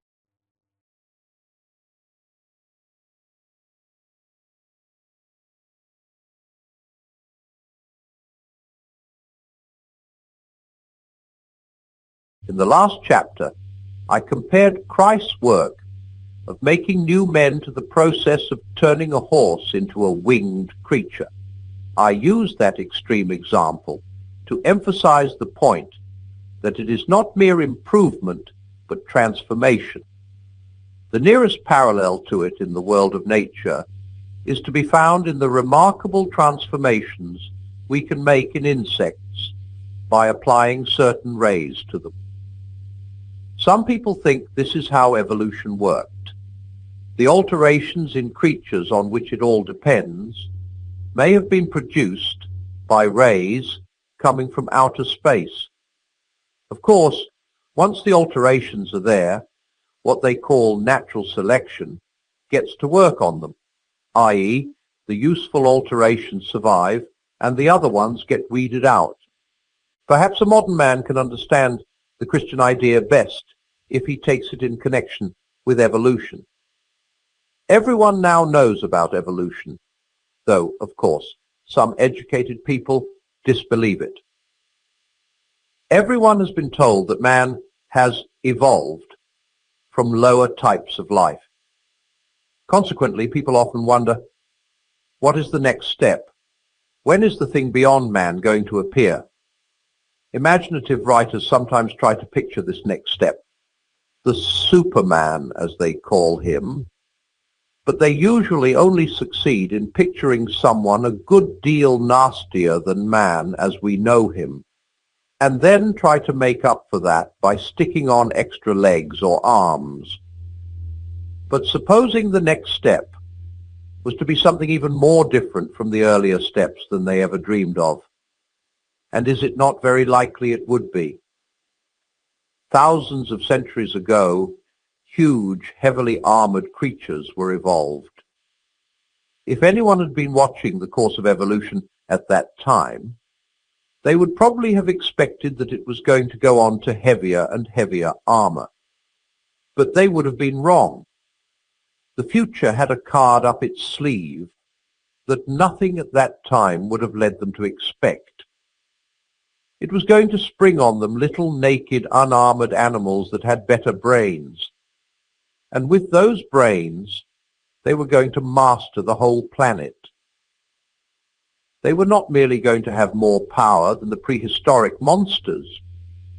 They were going to have a new kind of power. The next step was not only going to be different, but different with a new kind of difference. The stream of evolution was not going to flow on in the direction in which they saw it flowing. It was, in fact, going to take a sharp bend. Now it seems to me that most of the popular guesses at the next step are making just the same sort of mistake. People see, or at any rate think they see, men developing greater brains and gaining greater mastery over nature. And because they think the stream is flowing in that direction, they imagine it will go on flowing in that direction. But I cannot help thinking that the next step will be really new. It will go off in a direction you could never have dreamed of. It would hardly be worth calling a new step unless it did. I should expect not merely difference, but a new kind of difference. I should expect not merely change, but a new method of producing the change. Or, to make an Irish bull, I should expect the next stage in evolution not to be a stage in evolution at all. I should expect evolution itself as a method of producing change to be superseded. And finally, I should not be surprised if, when the thing happened, very few people noticed it was happening. Now, if you care to talk in these terms, the Christian view is precisely that the next step has already appeared, and it is really new. It is not a change from brainy men to brainier men. It is a change that goes off in a totally different direction, a change from being creatures of God to being sons of God. The first instance appeared in Palestine 2,000 years ago. In a sense, the change is not evolution at all, because it is not something arising out of the natural process of events, but something coming into nature from outside.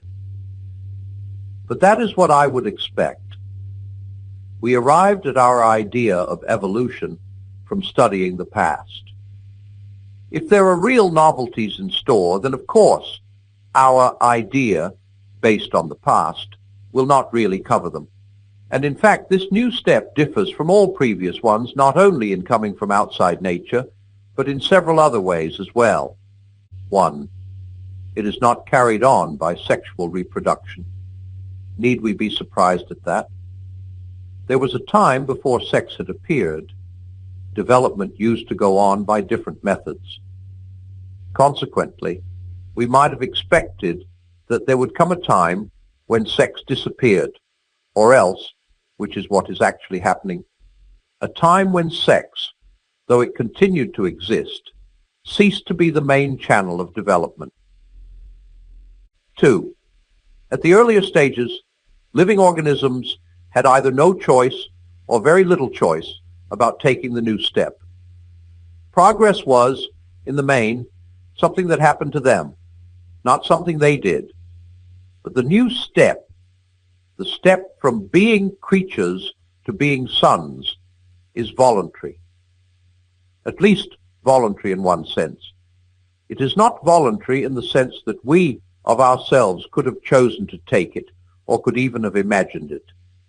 But it is voluntary in the sense that when it is offered to us, we can refuse it.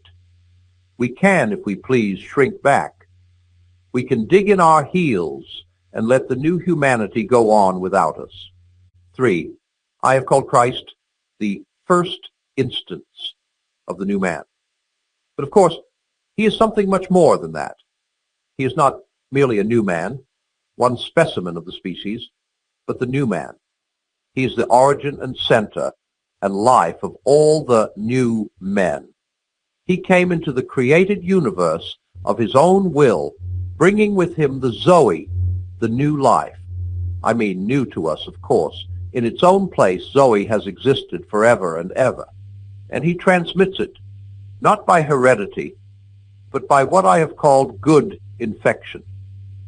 Everyone who gets it by personal contact with him. Other men become new by being in him. 4. This step is taken at a different speed from the previous ones. Compared with the development of man on this planet, the diffusion of Christianity over the human race seems to go like a flash of lightning. For 2,000 years is almost nothing in the history of the universe. Never forget that we are all still the early Christians. The present wicked and wasteful divisions between us are, let us hope, a disease of infancy. We are still teething. The outer world, no doubt, thinks just the opposite. It thinks we are dying of old age. But it has thought that so often before. Again and again it has thought Christianity was dying by persecutions from without, or corruptions from within, by the rise of Mohammedanism, the rise of the physical sciences, the rise of great anti-Christian revolutionary movements. But every time the world has been disappointed. Its first disappointment was over the crucifixion. The man came to life again. In a sense, and I quite realize how frightfully unfair it must seem to them, that has been happening ever since. They keep on killing the thing that he started, and each time, just as they are patting down the earth on its grave, they suddenly hear that it is still alive and has even broken out in some new place. No wonder they hate us. 5. The stakes are higher. By falling back at the earlier steps, a creature lost, at the worst, its few years of life on this earth. Very often, it did not lose even that. By falling back at this step, we lose a prize which is, in the strictest sense of the word, infinite. For now, the critical moment has arrived. Century by century, God has guided nature to the point of producing creatures that can, if they will, be taken right out of nature, turned into gods. Will they allow themselves to be taken? In a way, it is like the crisis of birth. Until we rise and follow Christ, we are still parts of nature, still in the womb of our great mother. Her pregnancy has been long, painful, and anxious, but it has reached its climax. The great moment has come. Everything is ready. The doctor has arrived. Will the birth go off all right? But of course, it differs from an ordinary birth in one important respect. In an ordinary birth, the baby has not much choice. Here it has. I wonder what an ordinary baby would do if it had the choice. It might prefer to stay in the dark and warmth and safety of the womb. For of course it would think the womb meant safety. That would be just where it was wrong. For if it stays there, it will die. On this view, the thing has happened. The new step has been taken and is being taken. Already, the new men are dotted here and there all over the earth. Some, as I have admitted, are still hardly recognizable, but others can be recognized. Every now and then one meets them. Their very voices and faces are different from ours, stronger, quieter, happier, more radiant. They begin where most of us leave off. They are, I say, recognizable. But you must know what to look for. They will not be very like the idea of religious people you have formed from your general reading. They do not draw attention to themselves. You tend to think you are being kind to them, when they're really being kind to you. They love you more than other men do, but they need you less. We must get over wanting to be needed. In some goodish people, especially women, that is the hardest of all temptations to resist. They will usually seem to have a lot of time. You will wonder where it comes from. When you have recognized one of them, you will recognize the next one much more easily.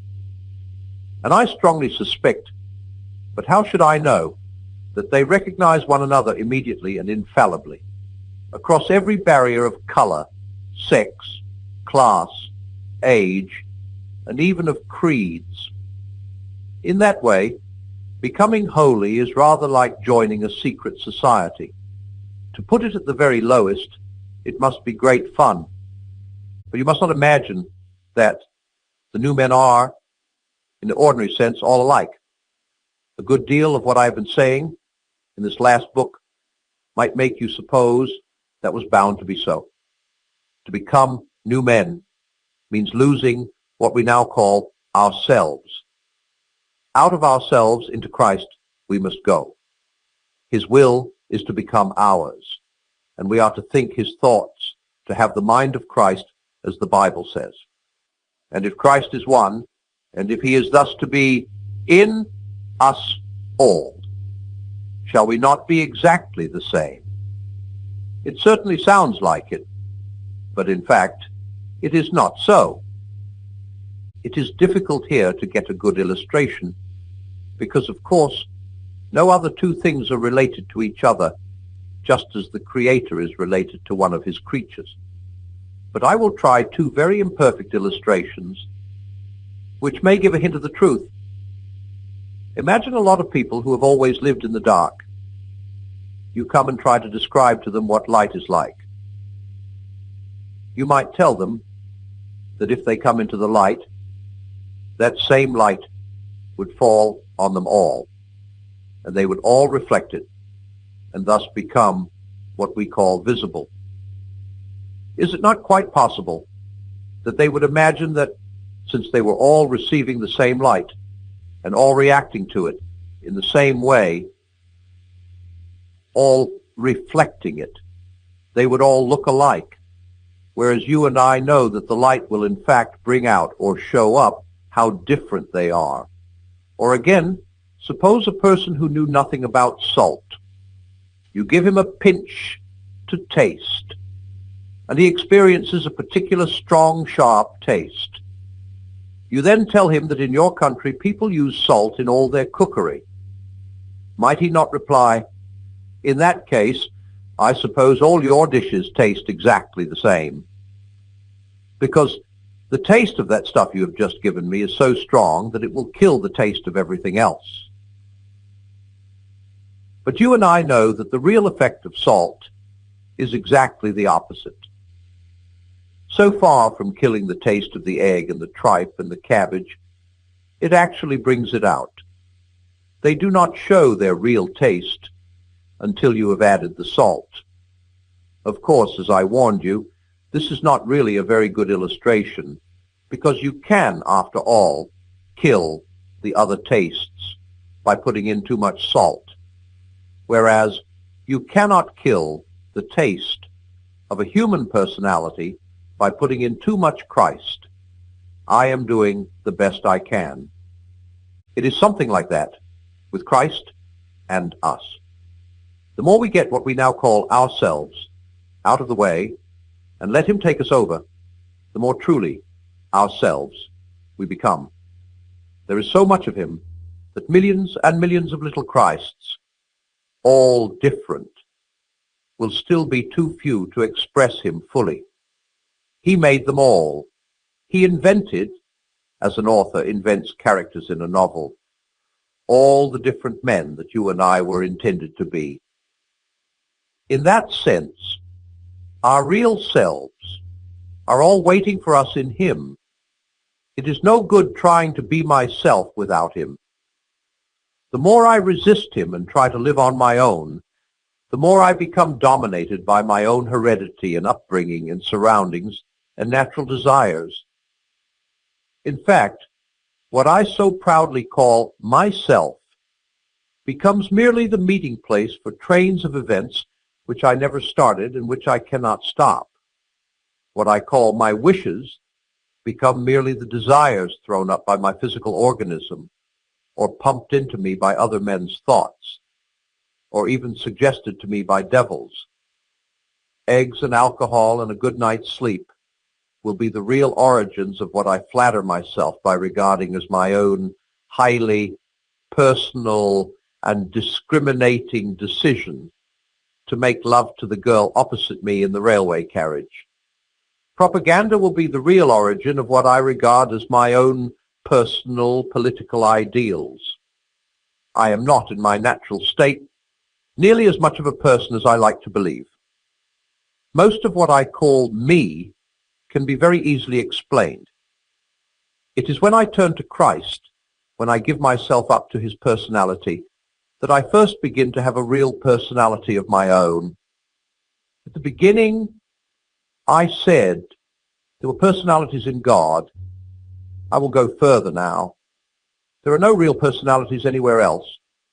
Until you have given up yourself to him, you will not have a real self.